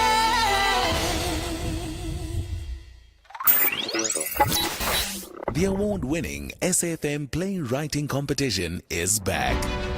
Piece of good news for writers out there. SAFM invites all writers to explore the medium of sound. Dr. Jerry Mufokeng Wamaketa is head judge of the competition. And you ask the question, who? And I want to say everybody, young, old, black, white. For a chance to win one of 3 large cash prizes. For more information, visit safm.co.za. Stephen Grootes on SAFM. All right, lots going on at the moment. Messages coming through. In fact, we've just had a message, Stanza tells me, from the Department of Human Settlements in KwaZulu-Natal. They heard Sandile's call, so Sandile, they did hear you.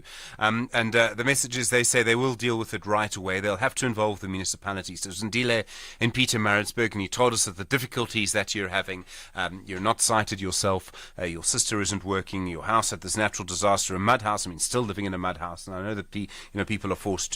So Sandile, there's some hope, okay? Again, look, we as SAFM can't promise, but we've been told by the Department of Human Settlements in KwaZulu-Natal they're on it, and they'll see what they can do. Stanza, thanks for passing that through. Okay, some good news there on a Friday. 086 000 2032. Willie in Kuma, Klerksdorp. Hi, good morning. Willie, you've been on hold forever. You want to talk about the Human Rights Commission? Yes, Stephen. So, before I get there, Stephen, realistically speaking, in my view, and it might not be your view, I concur with Casey Kaunda in regard to the comparisons between now and during apartheid in as far as crime is concerned. Yeah. So these sentiments, Stephen, are being echoed by your callers as well. They say it. So, but now in the name of democracy, Stephen, unfortunately, we cannot go back there. And also, I remember some lady out in Western Cape, the premier, who also did that comparison at one stage, comparing those apartheid days and today. Okay, Stephen, let me go forward. Stephen, you see, I may sound controversial, but these are our views, because the station says we must air our views. Sure. The Human Rights Commission, Stevens, and the so-called Helen Susman, they must come up against the state, the government itself, and they must take it to court. Because what the government is doing is crime against humanity to the nation, that the nation is being ravaged by crime. That's my view. Okay, no, I mean... Number two, okay. Yeah. Quickly, please. Quickly, Willie. Okay, quick. And I was so completely guarded by the response of the deputy president, saying that, okay, he is happy with the crime-fighting operations. While last week, the minister was up, and then suddenly he says, no, he's happy with the development of keeping crime at least. Okay. That's nonsensical. All right. All right, Willie. Yeah, all right, Willie, we've heard you, and I think we've been to lose you on that line, but Willie and Kuma, as you know, strong views. You're with SFM 3 minutes to 9. In fact, we don't normally do this, but from time to time, an official will phone in response to something. And we heard earlier from Sandile, his mud house being partially washed away in that natural disaster. He himself is unsighted, he can't see. We've had a call from a member of the provincial legislature in KwaZulu-Natal, Stembiso Mshengu. Stembiso, good morning. Good morning to you. How are you? I'm well. Look, thank you for listening and thank you for calling in. Any chance you can please help Sandile? Sounds like a very tough situation for him. It's a very touchy situation, I must say. I would be talking to the MSc of Human Settlement Honorable KK Nkosi about this matter. I will also be talking to the mayor of Umsunduzi, Councillor Chebola, as soon as you guys provide me with the contact details of the gentleman that is in having a challenge. I'm actually more touched hearing his condition that he is blind. It's a very unfortunate situation, and I think we have an obligation to intervene in such instances. I'm so glad that you're able to say that for us, Stembiso, because, I was just thinking, like the idea of him living in this broken down mud house, not able to see. Can you imagine? Stembiso, thank you. I really appreciate it. We have the number. Stanzernum do tell me we have the number, and we'll pass it on to you immediately, okay? Please do so, sir. Thank you very much. Thank you. Stembiso Mshengu, all right, really appreciate that. From the KwaZulu-Natal legislature. All right. Good. A good way to, come to slowly an end to the show, because I think it's, one of those things that we need to try and do where we can help. And look, as I always say, we can't promise help, but where we can, we'll happily, connect people. I think Sandile's story is going to be with us for a long time. Grootes On Maluti Apafong, you're our last call of the week. Kathy, of course, coming up in a moment. And Grootes Palapala. I'm very well, Grootes. Go for it. I'm so disappointed, Stephen, to see that the Hawks and the NPA arresting wrongful people for the Pala, but they left the kingpin behind. Because how can you arrest the people who steal illegal foreign currency, but you left a person who pegged the foreign currency on the couch? Why Ramaphosa didn't be arrested first, then the suspect will come after? Where does this law come from? Right, well, Grootes, look, we've heard all of the stories and the explanations and the farm manager this and the payment that and the president didn't know here and all the rest. But Grootes, I hear your view. I know you won't be alone in the view. It's not what the authorities say. It's not what the lawyers say. All right, we are going to have to leave it there, I'm afraid. It's been really, as always, so much fun being with you. I learned so much as we go through the week together. I must tell you, it's one of the great things of this job is that you just learn so much. I hope you learn things too.